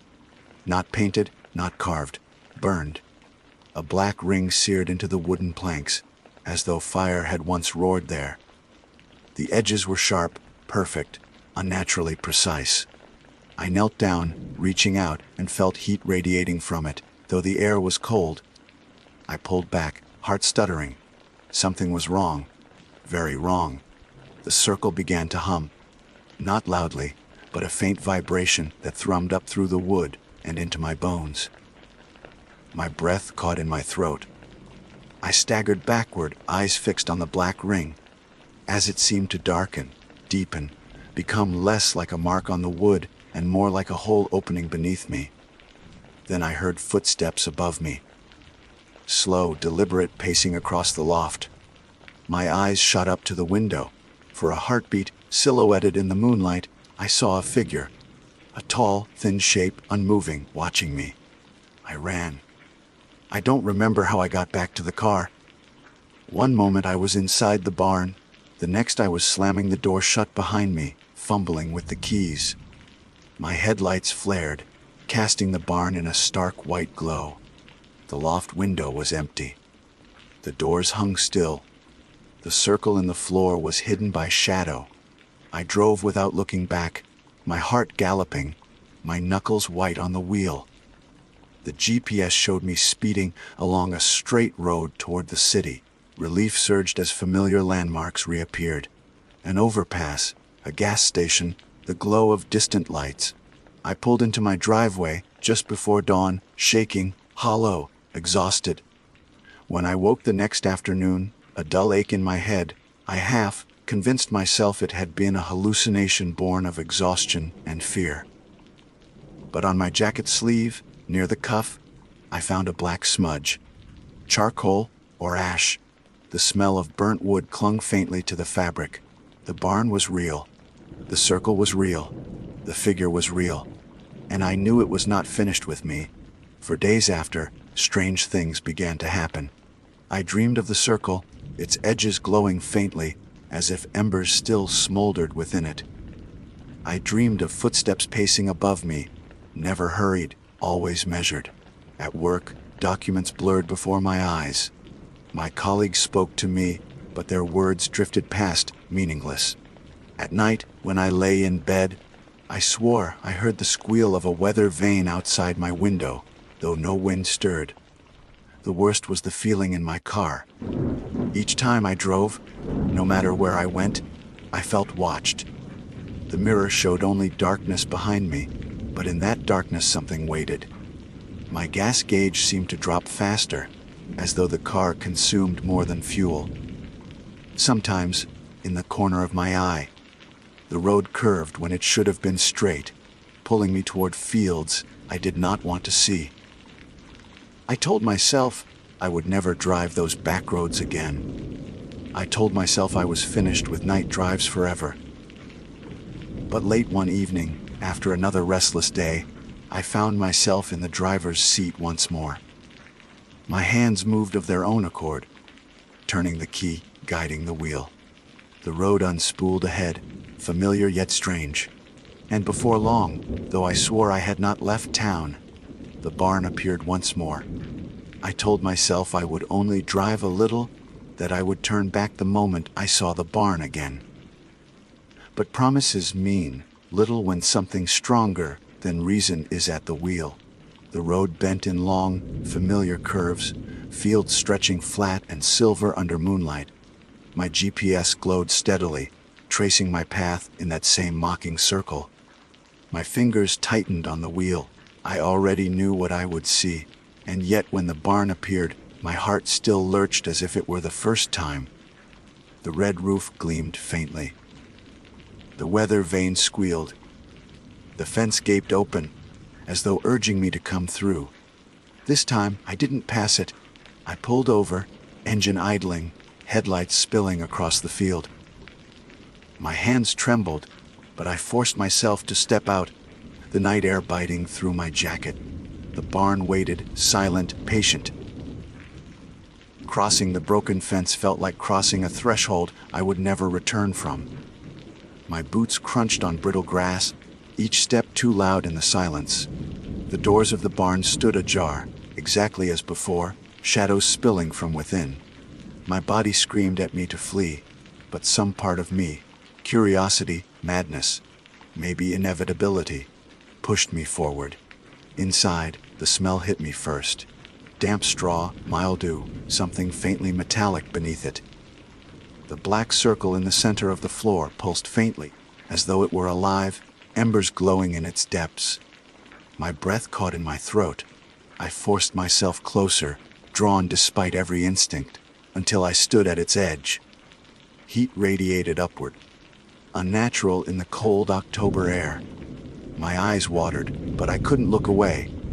The circle no longer looked like a burn mark, but an opening, its blackness stretching deeper than the planks of the barn floor should allow. It was a hole without depth, a void pretending to be a simple shape. Above me, footsteps stirred. Slow, deliberate, pacing across the loft. I jerked my head upward. Moonlight framed the loft window, and there again was the figure, tall, thin, utterly still. Its face was hidden in shadow, but I felt its eyes fixed on me. My throat tightened. "What do you want from me?" My voice broke in the silence. The footsteps stopped. For a moment, nothing moved. Then, slowly, the figure stepped back into darkness. The circle hummed louder. My skin prickled, my pulse thundered. I stumbled backward, but the floor seemed to shift beneath me, dragging me closer. The heat grew sharper, oppressive, filling my lungs until I thought I would choke. And then, faintly, a whisper rose from the circle. It was my name. Kara. I froze. The voice was low, layered, as though many spoke at once. It echoed from the void, each syllable tugging at me like invisible strings. My knees buckled. I pressed a hand to my mouth, tears burning my eyes. Kara? The air rippled above the circle, like heat haze rising from asphalt. Shadows bent and twisted, forming shapes I couldn't fully see, only sense. Faces half-formed, mouths open in silent screams. Arms stretching upward from the blackness, clawing at the edge of the circle, fading before they touched wood. I staggered back, but the barn door slammed shut behind me with a thunderous crack.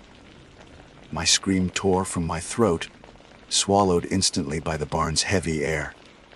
The circle pulsed again, harder this time, like a heartbeat. The burned edges glowed faintly red. I ran to the door, slamming my hands against the wood, but it would not budge. My breath came ragged, my body trembling. The whispers grew louder, overlapping, a cacophony of voices chanting my name, pulling at me, demanding, "Kira, Kira, Kira." I turned back to the circle. The shapes inside writhed, clawing upward, desperate, endless. My head spun. Then, from the loft above, I heard the creak of the floorboards. The figure was moving again, pacing slowly, deliberately.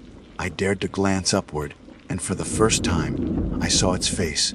It was my own. Pale, hollow-eyed, mouth twisted into something between grief and hunger.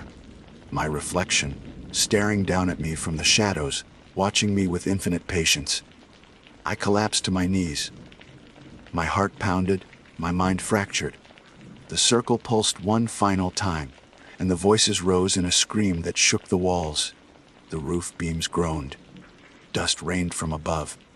I squeezed my eyes shut and screamed back, a raw sound torn from my chest. Then silence. I opened my eyes. The barn was empty. The circle lay dull and cold on the floor, nothing more than a black scar on the wood. The doors hung open, creaking softly in the night air. The loft window glowed pale with moonlight, empty. I stumbled to my feet, sobbing, and ran out into the field. My car waited where I had left it, headlights still burning. I dove inside, slammed the door, and sped away, gravel spraying behind me. The road stretched straight this time, no loops, no curves. My GPS traced a line back toward town. Relief shook me, fragile, tentative. I whispered prayers under my breath, begging never to see the barn again. When I reached home, the sky was paling with dawn. I collapsed on my bed, fully dressed, clutching my pillow like a lifeline. Somehow, I slept. But when I woke, the first thing I smelled was ash. I sat up, heart pounding. My jacket, draped over a chair, was dusted with black soot. On my desk, where my phone rested, lay a single object I had not placed there, a sliver of wood, burned at the edges, shaped like part of a circle. My phone vibrated. Hands shaking, I unlocked it. The GPS history glowed on the screen, but it was different this time. Not 12 miles, not a circle. Instead, one word repeated over and over where the map should have been. REAT-URN. I dropped the phone, breath tearing out of me. I backed into the corner of my room, clutching my head, whispering no, no, no. But deep down, I knew the truth. The barn had marked me. The circle had claimed me. No matter how far I drove, no matter how tightly I clung to the ordinary, it would find me again. The road loops for those it chooses, and once you see the barn, you cannot escape it.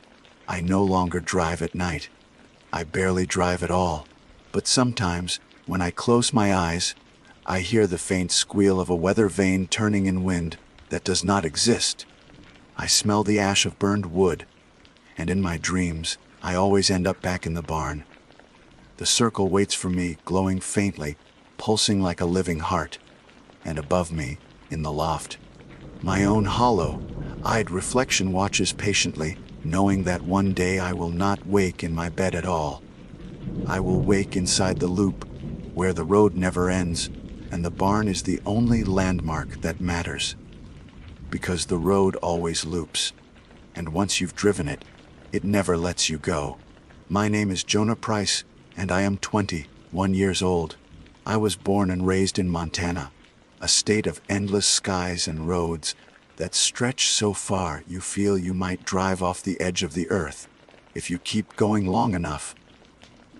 I study history at the University of Montana, though most of my friends joke that I seem too quiet and old-fashioned for college life. They are not wrong. I have never cared much for parties or crowds. My comfort has always been solitude, books stacked in uneven towers on my desk, or the open road with nothing but the steady hum of tires on asphalt. Driving has always been where I think most clearly, where the rhythm of motion lulls me into reflection. It was during one of those drives, late in the semester, that the strange events began. Finals had ended, and I packed my car for the trip home. My hometown lies a few hours from Missoula, tucked near foothills that catch the last gold light of evening. The drive itself is mostly two-lane highway bordered by endless prairie and stands of pine, the kind of terrain that looks peaceful in the daytime but grows lonesome at night. I had done it dozens of times, but that evening, something felt different before I even left campus. The December air bit sharp as I walked across the parking lot, breath clouding in front of me. My hands stung as I loaded my bags into the trunk, the zipper of my duffel icy against my fingers. It was the kind of cold that presses into you, reminding you how empty the road ahead will be. I shrugged it off as nerves. After all, the semester had drained me, and I was eager for home. My mother always kept the porch light burning when she knew I was due back, and that simple glow had carried me through many long trips before. The first hour passed uneventfully. The sun bled away into orange, then purple, then black, leaving only the headlights carving out the road ahead. My radio crackled between stations, so I left it off and let the silence settle. The highway was empty except for the occasional truck rumbling past, its lights blazing briefly before fading in the mirror. That silence was comforting at first, familiar. Then, slowly, it shifted. It began with a flicker in the corner of my eye. The rearview mirror caught it first, a quick impression of movement, like someone shifting in the back seat. My heart jumped, and I snapped my head around, pulse hammering. The seat was empty. Of course it was. My jacket lay crumpled there, its sleeve thrown over itself in a way that could look like a bent arm if seen from the corner of an eye. I laughed under my breath, forcing myself to relax, and adjusted the mirror, but a mile later, the shadow returned. This time it was clearer, an outline, not just fabric. A head, tilted slightly, as though leaning forward to peer between the front seats. My throat went dry. I turned again, quickly, catching only the dull gleam of my jacket and the faint impression of dark fabric in the shadows. My mouth tasted metallic, fear lacing itself through me. I forced myself to breathe, fingers tightening on the steering wheel. I told myself it was exhaustion. That was easy to believe. My eyes burned, and the white line of the road blurred at the edges if I stared too long. Shadows play tricks when the body is tired. I opened the window slightly, letting the freezing air sting me awake. The rush of wind drowned the sound of my heartbeat in my ears. For another stretch of road, nothing happened. I began to calm, convincing myself again that imagination had won. Then, as I checked the mirror, I froze. The reflection showed a man, not a blur, not a trick of fabric. A man sitting in the back seat directly behind me. His face was pale, his hair silvered with age. He sat perfectly still, hands folded in his lap, as though waiting patiently for something. But it was his eyes that rooted me to the spot. They were hollow, sunken so deeply into his face they seemed carved out, pits of shadow that reflected nothing. I swerved, tires shrieking briefly against the pavement, my breath tearing out in a ragged gasp. My head whipped around, and once more the seat was empty. Just my jacket, nothing more. My chest heaved. I gripped the wheel until my knuckles blanched. The highway stretched on, silent, uncaring. My headlights swept over snow-frosted grass and the black silhouettes of distant pines. The mirror showed only my own frightened eyes. Still, the image of that man lingered. Hollow eyes, stillness, the faint suggestion of a smile that had curled his lips when I first saw him. I tried not to blink, not to let my vision falter, but the shadows in the mirror seemed to shift with every mile. Sometimes they thickened, as though a figure still sat there, invisible until I looked away. By the time I reached the edge of town, my nerves were raw. The familiar landmarks of home appeared. An old grain silo, the curve of the river glinting in the moonlight, the lights of houses scattered across the valley. Relief surged through me, but fear lingered, a cold knot in my stomach. I pulled into our driveway, gravel crunching under the tires. My mother's porch light burned steady, warm against the winter dark. I killed the engine, slumping in the seat with exhaustion. For a moment, I dared to believe it was over. Then I glanced one last time at the mirror. He was there. The old man sat in the back seat, not as a flicker, not as a blur, but fully, horribly clear. His pale face gleamed in the porch light, his hollow eyes fixed on me, and his mouth curled into a smile so wide it seemed to split his face. I could not move. My body locked, my breath caught. I stared, frozen, waiting for him to do something, anything. Instead, his body began to fade, like mist thinning in sunlight. His smile lingered last, sharp and unnatural, before vanishing into nothing. I stumbled from the car, legs trembling so badly, I nearly fell. My mother opened the front door at the sound, her expression startled. She asked what was wrong, but words failed me. I shook my head, forcing a weak smile, claiming only that the drive had been long. Later, after I had warmed inside, after she pressed a mug of tea into my hands, I told her more. I described the shadow, the man, the eyes, the smile. Her face paled as she listened, her hands tightening around the mug she held. When I finished, she was silent for a long time. Then, in a low voice, she told me something I had never known. 30 years ago, before I was born, my father had been driving that same stretch of road. A winter storm had made the pavement slick. His car struck a pedestrian, an older man. The man had died instantly. My father had carried that guilt for years, she said, though it had never been spoken of much in our house. I sat frozen as her words settled into me, the exact stretch of road. An old man, a death 30 years ago, and now his hollow-eyed shadow in my back seat. I barely slept that night. Every time I closed my eyes, I saw the man's hollow gaze staring at me through the rearview mirror. My body would jolt awake, as though I had drifted into a nightmare, though the real nightmare was that it had not been a dream at all. The details of his face clung to me with unnerving clarity. The pale skin stretched too tightly across the bone, the silver hair flattened as though damp, the grin that had no warmth in it. I lay awake listening to the faint creak of the house, trying to convince myself that he had not followed me inside, though the shadows in the corners of my room seemed deeper than they should have been. By morning, I was determined to pretend it had not happened. That has always been my instinct. Bury the strange, cling to the ordinary. I brewed coffee, flipped through my phone, tried to resume the rhythm of home. But the silence of the house pressed in heavier than usual, my mother humming faintly in the kitchen, the only anchor to reality. When she caught me staring at nothing, she asked if I was feeling well. I mumbled something about lack of sleep. I could not bring myself to mention the man again. The look on her face when she had told me the story of my father's accident haunted me more than the apparition itself. Still, the thought gnawed at me. My father had hit a pedestrian, an old man, on that same road 30 years ago.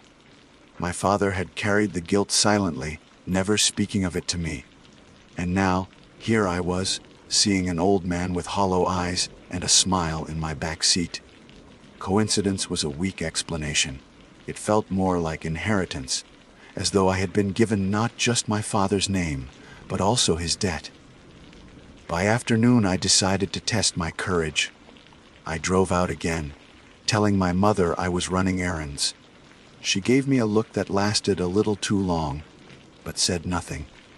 My hands trembled faintly as I gripped the keys. The car smelled faintly of fabric and dust, the same as always, but I kept glancing at the back seat as though expecting him already.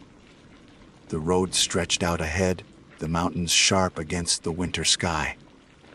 I kept my eyes forward, forcing myself to breathe evenly. For nearly 30 minutes, nothing happened. Just empty highway, snow-dusted fields, and the steady hum of tires.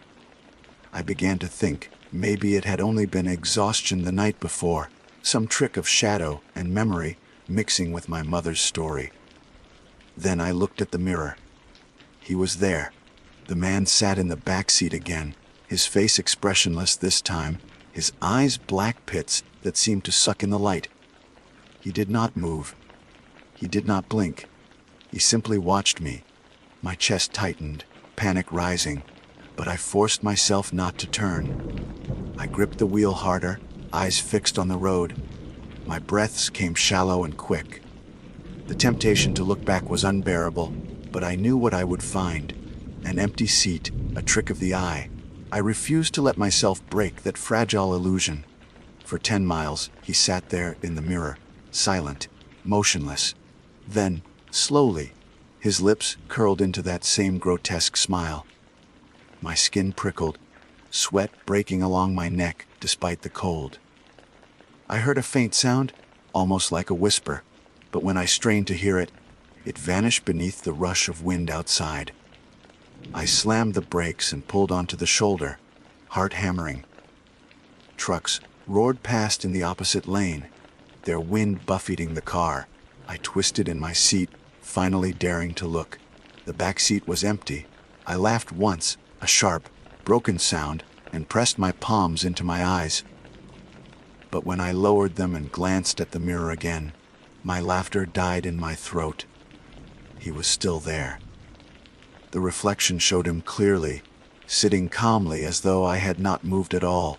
His head tilted slightly now, studying me like a specimen under glass. My skin crawled. I turned again, but the seat was bare. I reached back, my hand brushing only cold fabric, but the mirror showed him still, unmoving, his hollow eyes boring into me. Something shifted inside me then, fear giving way to a strange, grim curiosity. If he existed only in the mirror, what was he really? A spirit? A shadow? Some echo trapped in glass? My pulse thundered, but I forced myself to speak, my voice trembling. "What do you want?" The words hung heavy in the car. For a moment, nothing. Then the mirror fogged faintly, though the air was dry. Letters etched themselves across the glass, slow and deliberate, as though written from inside the reflection. S-E, Mimi. My breath hitched. I leaned closer, eyes wide, watching as the letters faded into nothing. The man's smile deepened, but his lips did not move. He had not spoken. The words had appeared on their own, his message written in frost where none should exist. My courage broke. I jerked the car back onto the road and sped toward town, eyes darting between the mirror and the windshield. The reflection remained for miles, the man unshaken, his grin unwavering. Not until I crossed into the edge of town did he fade, dissolving into nothing like a wisp of smoke. I pulled into the driveway, chest aching from the force of my heartbeat. My mother met me at the door, her eyes sharp with worry. She asked where I had gone, but I brushed past her, muttering something about fresh air. I locked myself in my room, staring at the ceiling, my hands still trembling. That night I dreamed of him. The dream was hazy, set on the same stretch of highway, though the sky was darker, heavier, as if storm clouds had swallowed the stars. I drove, and the mirror showed him, always him, closer than before. His face leaned forward between the seats, lips near my ear. I felt his breath, though no words came. When I jerked awake, the air in my room was freezing, my breath visible in the dark. The next morning I found a set of faint handprints on the inside of my back window, too large to be mine. I did not tell my mother. What good would it do to frighten her further? But I began to watch her closely, searching her face for signs of recognition, as if she knew more than she had told me. Once, I caught her staring at the car from the kitchen window, her expression unreadable, her mouth set in a thin line. When she noticed me watching, she turned away quickly, humming under her breath. By then, the man had begun appearing outside of the car as well. Not fully, not clearly, but in fleeting glimpses. A flash of movement in a dark window. A reflection in shop glass, though no one stood nearby. Once, while brushing my teeth, I saw him in the bathroom mirror, standing in the doorway behind me. I spun, heart in my throat, but the hall was empty. Each time, the message was the same. See me. I began to wonder if he was tied not only to the road but to me. Perhaps my father's accident had not ended with the pedestrian's death, but left something behind, something restless that had waited decades to be acknowledged. And perhaps I, his son, was the one forced to face it. I told myself I would drive the road again, one last time. If he wanted to be seen, then I would see him. I would force whatever truth lay behind those hollow eyes into the open. I convinced myself this was courage, though deep down it was desperation. I could not keep living like this, half afraid of mirrors, half expecting him at every turn. That evening, I took the keys and drove. The road stretched before me, dark and empty, the snow along the shoulders glowing faintly in the headlights. My pulse quickened with each mile, waiting for the shadow, waiting for him. And when he appeared, I did not look away. I woke the next morning feeling like I had not slept at all. My body ached with fatigue, my eyes heavy, but my mind had never stilled through the night. Every time I closed my eyes, the old man's face loomed in the dark behind them, hollow eyes, pale skin, that grin curling at the edges of his mouth. When I finally rose, sunlight streaming pale and cold through the window, the memory of his presence clung to me like frost. I tried to lose myself in routine. My mother had made coffee, the kitchen smelling of warmth and familiarity, but even the simple sound of her spoon clinking against a mug felt distant. I stared into my own cup, as though it might offer answers. She noticed, of course. Mothers always notice. She asked if the drive had been hard, her voice steady, but her eyes watched me carefully. I told her I was just tired, but I could tell she did not believe me. When she touched my shoulder, her hand lingered as if she wanted to say more, but she let it drop. The day blurred by in a haze. I tried reading, but the words swam before me. I tried listening to music, but the lyrics made no sense. I even stepped outside to clear my head, but when I looked at the car parked in the driveway, a shiver ran down my spine so sharp I had to go back inside.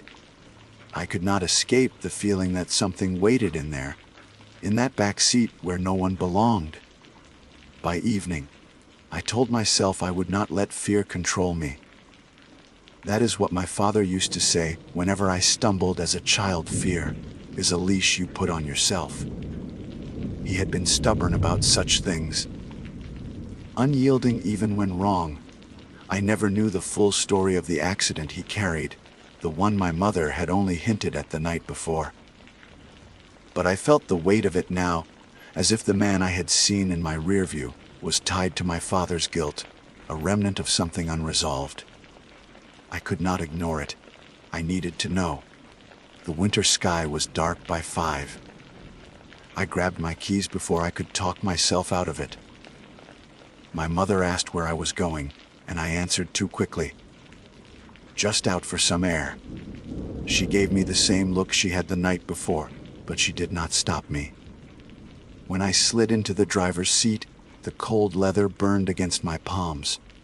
The smell of the car was the same as always, faint and dusty, but it felt heavier somehow, as if I were not alone the moment I shut the door. The road out of town was familiar, every curve memorized from years of driving it. Snow glittered on the shoulders, headlights painting long shadows across the fields. For half an hour, nothing stirred. My reflection in the rear view stared back at me, pale and tense. I tried to keep my eyes forward, but I checked the mirror again and again, bracing myself, and then he was there. The old man sat in the back seat as clearly as if he had been waiting the entire time. His hollow eyes were fixed on mine, his hands folded neatly in his lap. My breath caught, but I forced myself not to turn. I kept my eyes forward, heart pounding, fighting the urge to slam the brakes and flee. The longer I stared, the more the mirror seemed to vibrate faintly, as though his presence strained against the glass. My mouth was dry, but I spoke. "Why me?" My voice trembled, breaking the silence of the car. The man did not move. He did not blink, but the mirror fogged faintly, though the air was dry and cold. Slowly, letters appeared across the glass, drawn by an invisible hand. "S-E-E-me." I choked on a breath, my pulse hammering so hard I thought it would burst. The letters lingered, white against the glass, then faded as if they had never been there. His face, however, did not vanish. His lips stretched into that same smile, and I thought I heard a sound then, a whisper, faint and broken, too low to decipher. I slammed the brakes, swerving onto the shoulder. My tires crunched over gravel, the car shuddering as I came to a stop. I turned in my seat, desperate, and found nothing but my jacket slumped across the seat. My laugh came out jagged, desperate, the sound of a man clinging to reason. I touched the fabric, squeezing it in my hands, proof that nothing else was there. But when I looked back to the mirror, he remained. His reflection stared at me with a patience that chilled me more than violence ever could. He tilted his head slightly, studying me the way a doctor studies a specimen. I couldn't breathe. I couldn't think. I could only stare, trapped between an empty seat and a reflection that told a different truth. Finally, I jerked the wheel and forced the car back onto the road, speeding faster than I should have, hands slick on the wheel. He stayed with me for miles, his image unwavering in the mirror.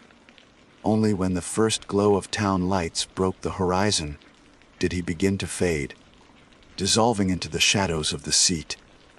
His smile lingered last, twisting until the very end.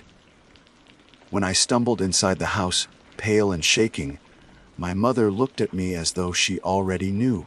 She set her mug down slowly, lips pressed into a tight line. I wanted to scream at her for answers, for hiding the truth all these years, but no words came. I collapsed onto the couch, burying my face in my hands. She sat beside me, her silence heavier than any explanation. That night, I dreamed of him again. I was driving, the road stretching endlessly ahead, but this time I was not in control. The wheel turned itself, the car humming with a steady rhythm I did not direct. He sat in the back seat, leaning forward, his mouth close to my ear. I felt his breath against my neck, though he did not speak. When I woke, my room was ice cold, my breath visible in the air.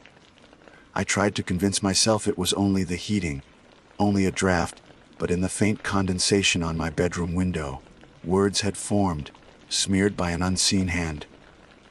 "S-E-me." The message repeated itself the next day in other ways. A faint set of handprints appeared on the inside of the rear windshield, too large to be mine. I passed a store downtown, and in the reflection of the glass, I caught him standing behind me, though the sidewalk was empty. Once, while brushing my teeth, I saw him in the mirror behind me, his hollow eyes fixed on mine. I spun around, heart leaping into my throat, but the hall was empty. It became impossible to deny. The man was no longer tied only to the car, no longer just a passenger in the rear view. He was with me, shadowing every reflection, every glass surface, every place I dared to look at myself. And always, The message remained the same. See me. I knew then that I could not ignore him any longer. Avoidance had failed. Pretending he wasn't there had failed. If I wanted any hope of ending this, I would have to confront him directly, on that stretch of road where it had all begun. It terrified me, but I felt something worse than fear if I stayed passive. I felt inevitability. He would not let me rest until I acknowledged him fully, until I understood what tied us together. Perhaps this was my inheritance, the debt my father had never paid. Perhaps I was meant to finish what he could not. As the winter sun sank behind the ridges, I gripped the keys again, my body trembling, but my mind certain. I would drive that road one last time. I would meet his hollow gaze without flinching, and I would demand to know what he wanted from me. The rearview mirror gleamed faintly in the dying light as I pulled the door shut. The decision weighed on me all day, yet by nightfall I was already sliding into the driver's seat. The keys trembled in my hand, but the action felt inevitable, as though the choice had been made long before I even admitted it to myself. The air outside was sharp, the kind of cold that steals your breath, but inside the car the silence pressed heavier. The mirror reflected my pale face, eyes wide, jaw tight. I swallowed hard and turned the ignition. The engine's hum filled the space, but it did not comfort me. The road out of town stretched dark and empty, headlights carving pale tunnels through the night. Each mile took me closer to the place where my father's accident had occurred, the stretch of highway that now felt less like asphalt and more like a wound cut into the earth. My hands clutched the wheel, knuckles bone, white. Every so often I flicked my eyes upward, bracing for the inevitable. He appeared quickly this time. One moment the back seat was dark, my jacket slumped where I had left it, and the next his pale form was there. The hollow eyes stared at me, unblinking, his posture too calm, too patient. The mirror seemed to vibrate faintly, as though containing him required effort. My chest tightened, but I forced myself not to look away. My father's ghost or his victim, I didn't know which he was, but I had come to face him. What do you want from me? My voice cracked the silence, trembling but loud. His lips did not move, yet the mirror fogged faintly, and letters traced themselves across the glass as though carved by frost. S-E-M-M-E. The words glowed white, then faded, leaving only his face and that awful smile. I see you, I whispered. My throat ached. I've seen you. Tell me what you want. The smile lingered. Then, for the first time, he shifted, his head tilted forward, leaning closer, hollow eyes boring into mine as though pulling me toward him. My stomach lurched. The car seemed to dim around me, the headlights fading, the engine's hum dulling to a distant drone. The world outside the windshield blurred until nothing remained but road and shadow. The mirror showed him leaning closer still, his face filling the frame, lips parting as though to speak. And I heard it. A voice layered with age and emptiness, not loud but deep enough to rattle in my chest. You drive his road. I gripped the wheel harder. My father. The hollow eyes glinted faintly, though no light touched them. He took my breath. My body broke. The road remembers. My breath hitched. He hit you. You were the man. The reflection nodded once, slow and deliberate. Debt remains. The road remembers. Tears pricked my eyes, burning hot. But he's gone. My father is dead. What do you want from me? The figure leaned closer, so close now it felt as though he was inches behind me. The mirror trembled with his presence. His mouth stretched into that smile, grotesque and wrong. You carry his name. You carry his blood. The road does not forget. My heart slammed against my ribs, panic rising, but beneath it something colder stirred anger. I had lived my whole life in my father's shadow, inheriting his silence, his burdens, and now even his sins. My voice shook, but I forced the words out. If you want vengeance, take it from me. But I won't run anymore. I see you. I know who you are. The mirror fogged again. This time, words etched quickly, harsh strokes clawing across the glass. Naut vengeance, remembrince. I stared, my pulse loud in my ears. Remembrance. The hollow eyes seemed deeper now, endless pits pulling me inward. Forgotten 30 years. No prayer, no stone, no name spoken. You drive his road. You will remember. The car slowed on its own, though my foot pressed the gas. The highway stretched straight and endless, but the world felt suspended. No stars, no sound, only the pale glow of headlights that never reached further. The figure in the back seat leaned closer until his hollow face loomed behind mine, reflection and reality blurring. "Remember me," he whispered, voice like rust scraping metal. "Say my name." My throat closed. "I don't know it." The mirror fogged one last time, letters appearing slowly, deliberately, carved by unseen fingers. Elias Mercer. The name lingered, glowing faintly in the frost. Then the figure smiled wider, the hollow eyes burning with something I could not name. Sorrow, perhaps, or triumph. "Say it," he whispered. My lips trembled. Elias Mercer. The moment the words left me, the mirror cleared. The back seat was empty. The car roared back to life, headlights cutting across ordinary asphalt, the night sky filled with stars again. My breath came in ragged gasps. The name echoed in my head, heavy, final. When I pulled into the driveway, the porch light glowed steady. My mother stepped outside, her face tense until she saw me climb out. She asked nothing, and I said nothing, only hugged her longer than I ever had before. She didn't ask why my face was wet with tears. That night I wrote the name down, Elias Mercer. I searched the local archives, and there he was, a man struck by a car on a winter night 30 years ago. No surviving family, no obituary. Buried in a small, unmarked grave. Forgotten. I spoke his name aloud before I went to bed. The air in my room seemed to ease, the heaviness lifting slightly. For the first time in days, I slept without seeing hollow eyes in the mirror. Weeks have passed since. I still drive that road, though I glance at the rear view more than most. Sometimes I feel a weight in the back seat, a faint pressure, but when I look, it's only shadows. I whisper his name when I do. Elias Mercer. Because I understand now.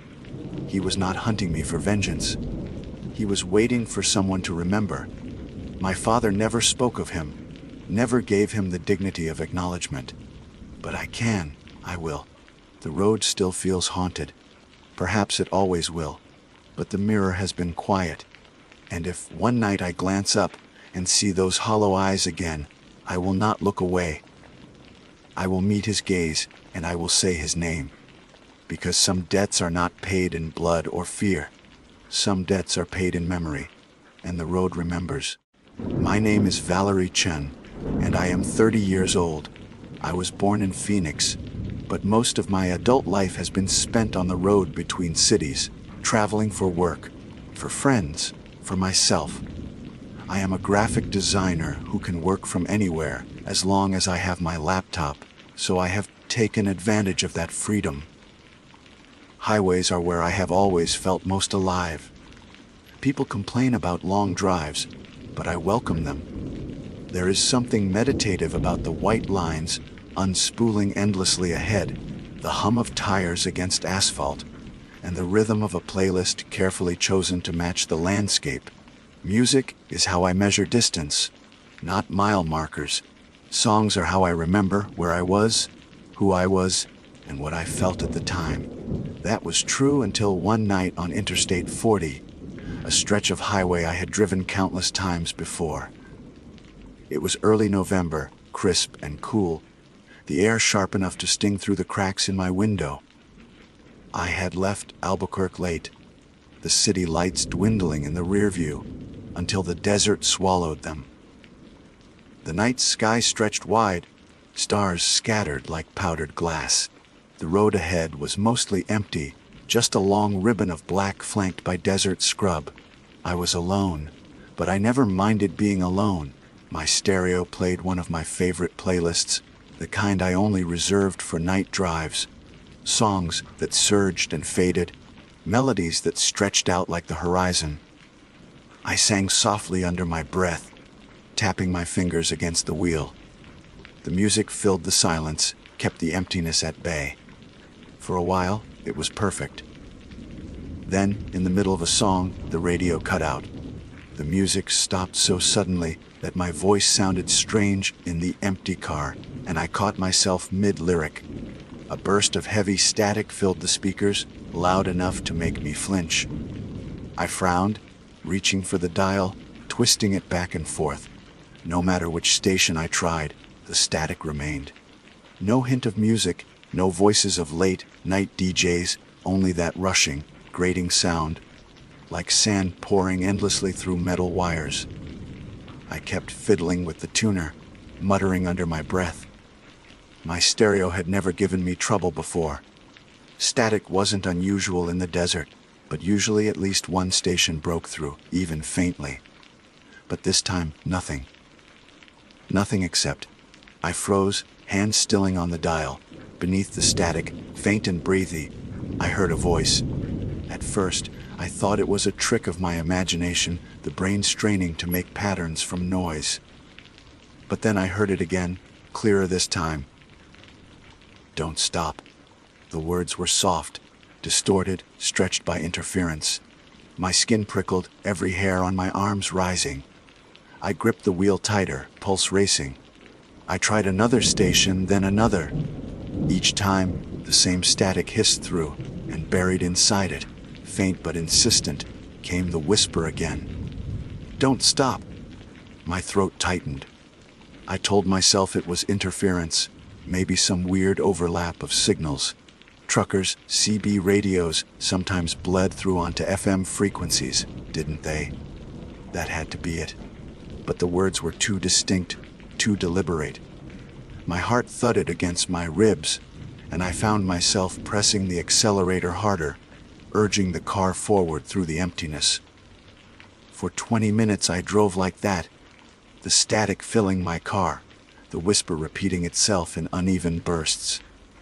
Sometimes it was clear, sometimes it was stretched, breaking apart into syllables. But it was always the same warning. Don't stop. When the glow of a gas station appeared on the horizon, I nearly cried with relief. My tank wasn't empty yet, but I needed to see other people, needed to step into fluorescent light and convince myself the world was still ordinary. I pulled in quickly, the sudden brightness washing over the car. As I shut off the engine, the static cut out too, leaving the silence almost deafening.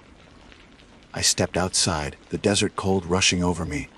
The gas pump beeped mechanically as I swiped my card and lifted the nozzle. My hands shook slightly, though I tried to steady them. I glanced across the road without meaning to, and my breath caught. On the opposite shoulder, black skid marks carved across the asphalt, fresh enough to gleam faintly in the light. They led straight into the ditch, where metal glinted under the moonlight. I squinted, the shape resolving slowly into the wreck of a car. Its body was mangled, the roof crumpled, one wheel twisted at an unnatural angle. The pump clicked off in my hand, startling me. I barely registered replacing the nozzle. My eyes locked on that wreck across the road. I didn't move until a truck pulled in behind me, its driver glancing curiously in the same direction before shaking his head and heading inside. I sat in my car for a long moment after, the engine silent, the air too still. I almost turned the key, almost pulled away.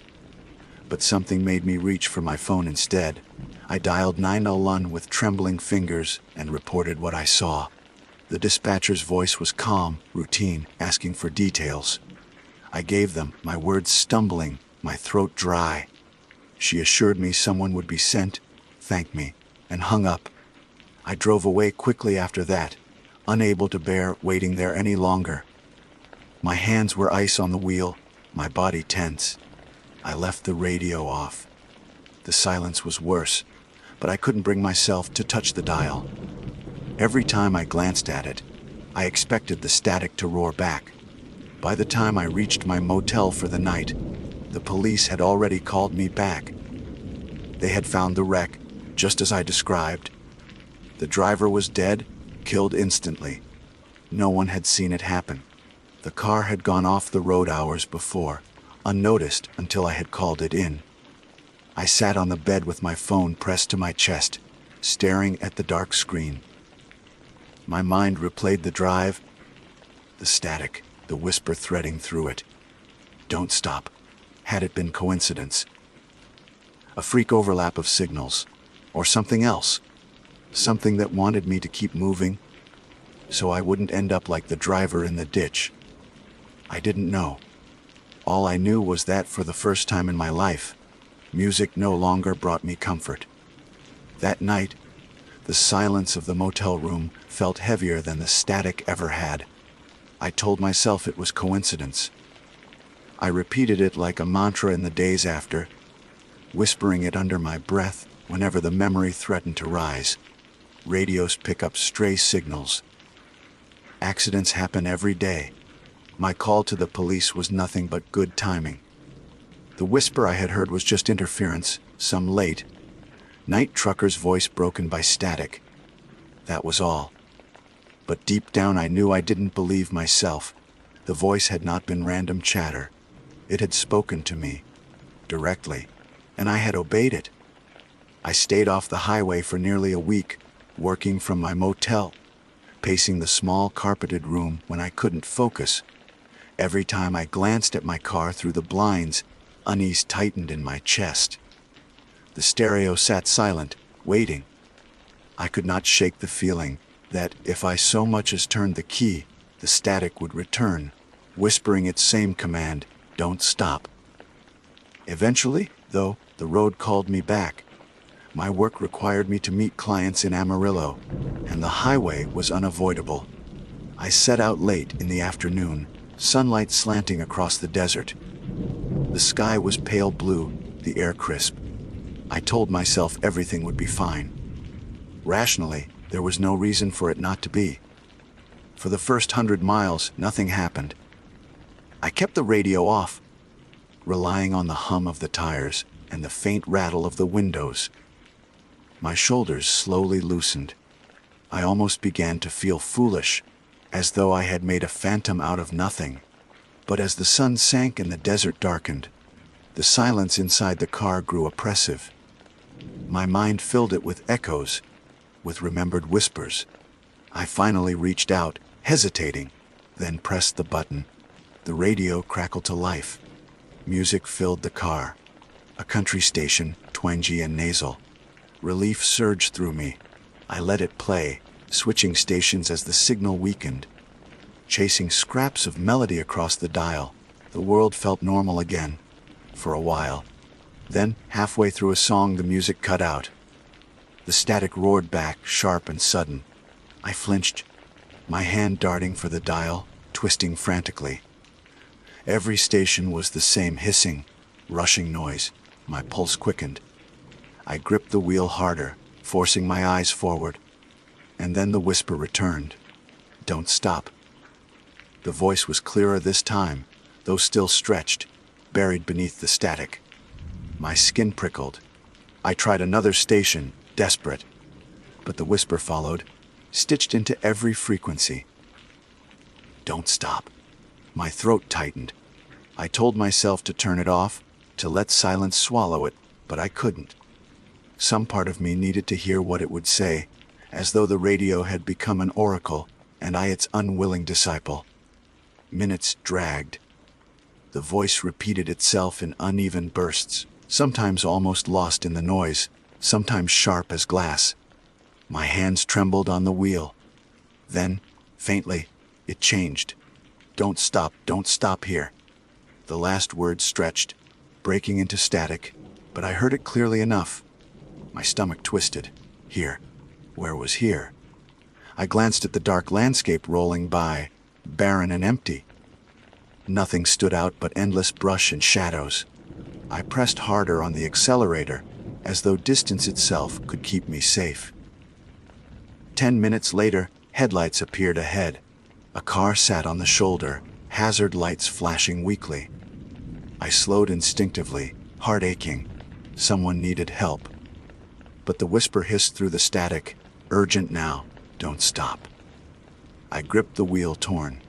The other car's shape grew clearer, a sedan, one door open, no movement inside. My pulse thundered. I rolled closer, squinting into the dark. Something about it looked wrong. The hazard lights blinked unevenly, almost arrhythmic. I saw no driver, no passenger. The open door swayed slightly as though waiting. Don't stop. The voice hissed louder, a chorus of whispers now, layered and insistent. My foot hovered over the brake. I wanted to help, but dread locked my muscles. Every instinct screamed at me that stopping would be a mistake. I pressed the accelerator instead. The car lurched forward, tires humming louder. In my rear view, the stranded vehicle shrank into darkness. For a heartbeat, I thought I saw movement. A shadow shifting by the open door, but then it was gone. The static softened, fading gradually. The whisper repeated once more, almost gentle now, don't stop. Then silence. I drove the rest of the way in a daze, my mind replaying what I had seen. Was it a trap, an abandoned vehicle, or something worse, something waiting for me to make the wrong choice? I would never know. All I knew was that the voice had warned me. Save me, maybe. When I reached Amarillo, I checked the local news obsessively. There was no mention of a broken down car, no accidents, nothing. But my chest stayed tight, my mind circling endlessly. The voice wasn't random. It was watching, guiding, steering me away from danger I hadn't understood until too late. I should have felt grateful. But instead, unease deepened. Because if it could warn me, then it could see me. It knew where I was when I was vulnerable. And the more I thought about it, the more I realized how carefully it chose its words. Not keep going, not drive safe, always the same phrase, don't stop. At first it was a command that saved me, but the longer I repeated it to myself, the more it began to sound like something else, not a warning. A rule meant for me to follow, not question. That night, lying awake in another anonymous motel, the silence pressed too hard. I switched on the bedside radio, half hoping for music, half dreading what I might hear. At first, a soft melody drifted through the static, faint but comforting. I closed my eyes. Then the station cut out, replaced by that rushing hiss. The voice threaded through immediately, as though it had been waiting. Don't stop. I snapped the radio off, heart pounding. The room seemed smaller in the silence, the shadows too thick. I lay awake for hours, unable to close my eyes. By morning, exhaustion weighed heavy on me, but a strange thought took root, one I could not shake. What if the voice wasn't just warning me? What if it was shaping me? Each time it spoke, I obeyed. Each time I obeyed, I gave it power. And what if one day, it told me more than just don't stop?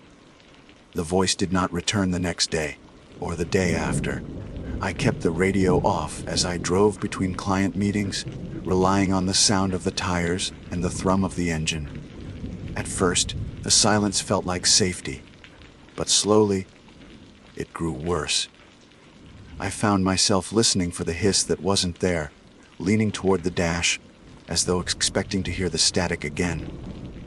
The silence became suffocating. I began to realize that I was not resting in its absence. I was waiting.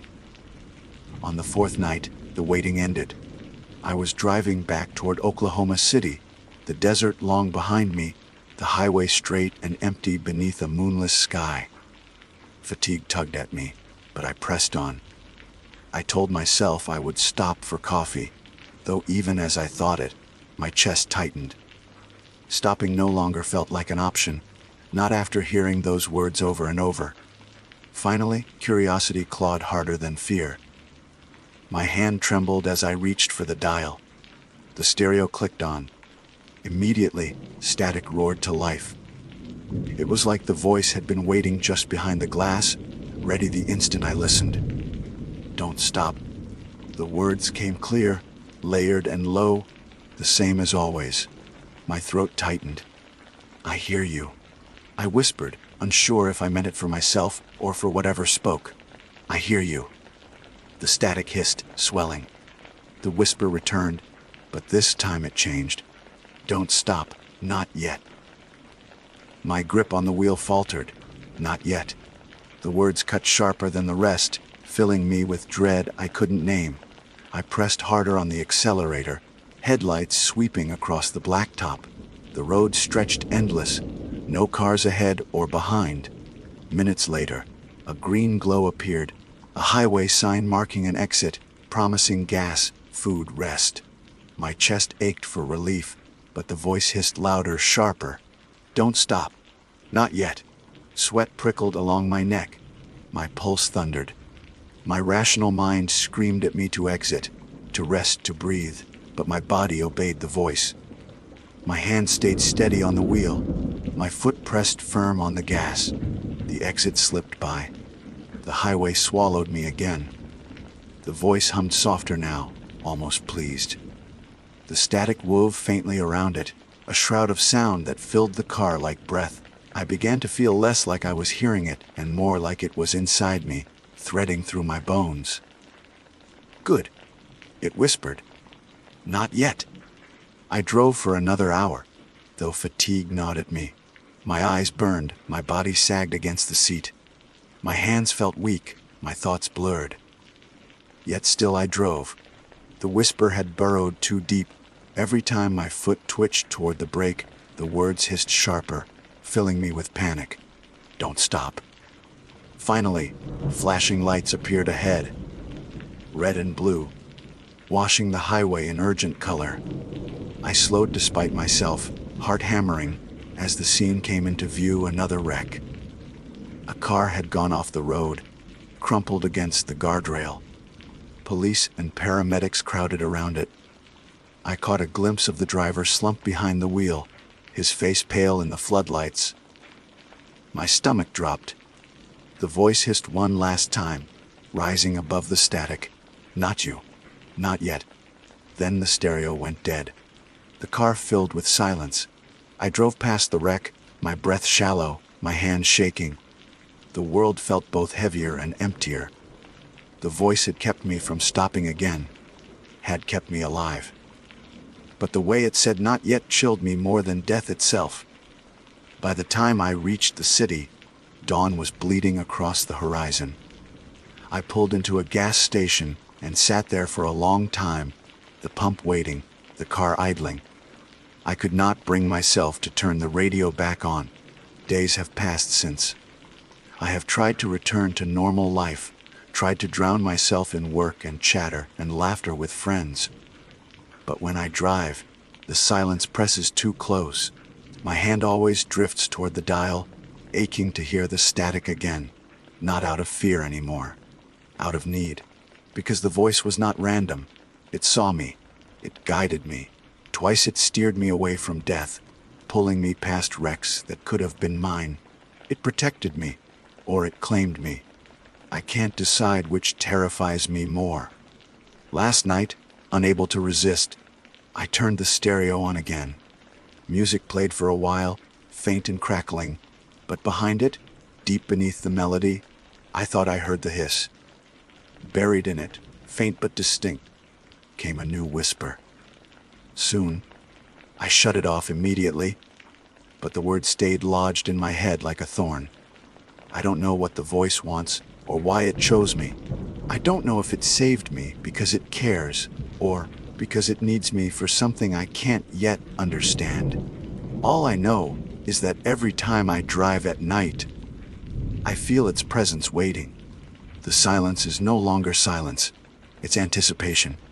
And one day, whether I want to or not, I will hear it again. The radio will cut out. The static will roar. The whisper will return. And when it tells me not to stop, I will obey. Because I already know the truth. It is not just warning me. It is teaching me. And sooner or later, it will tell me where to go.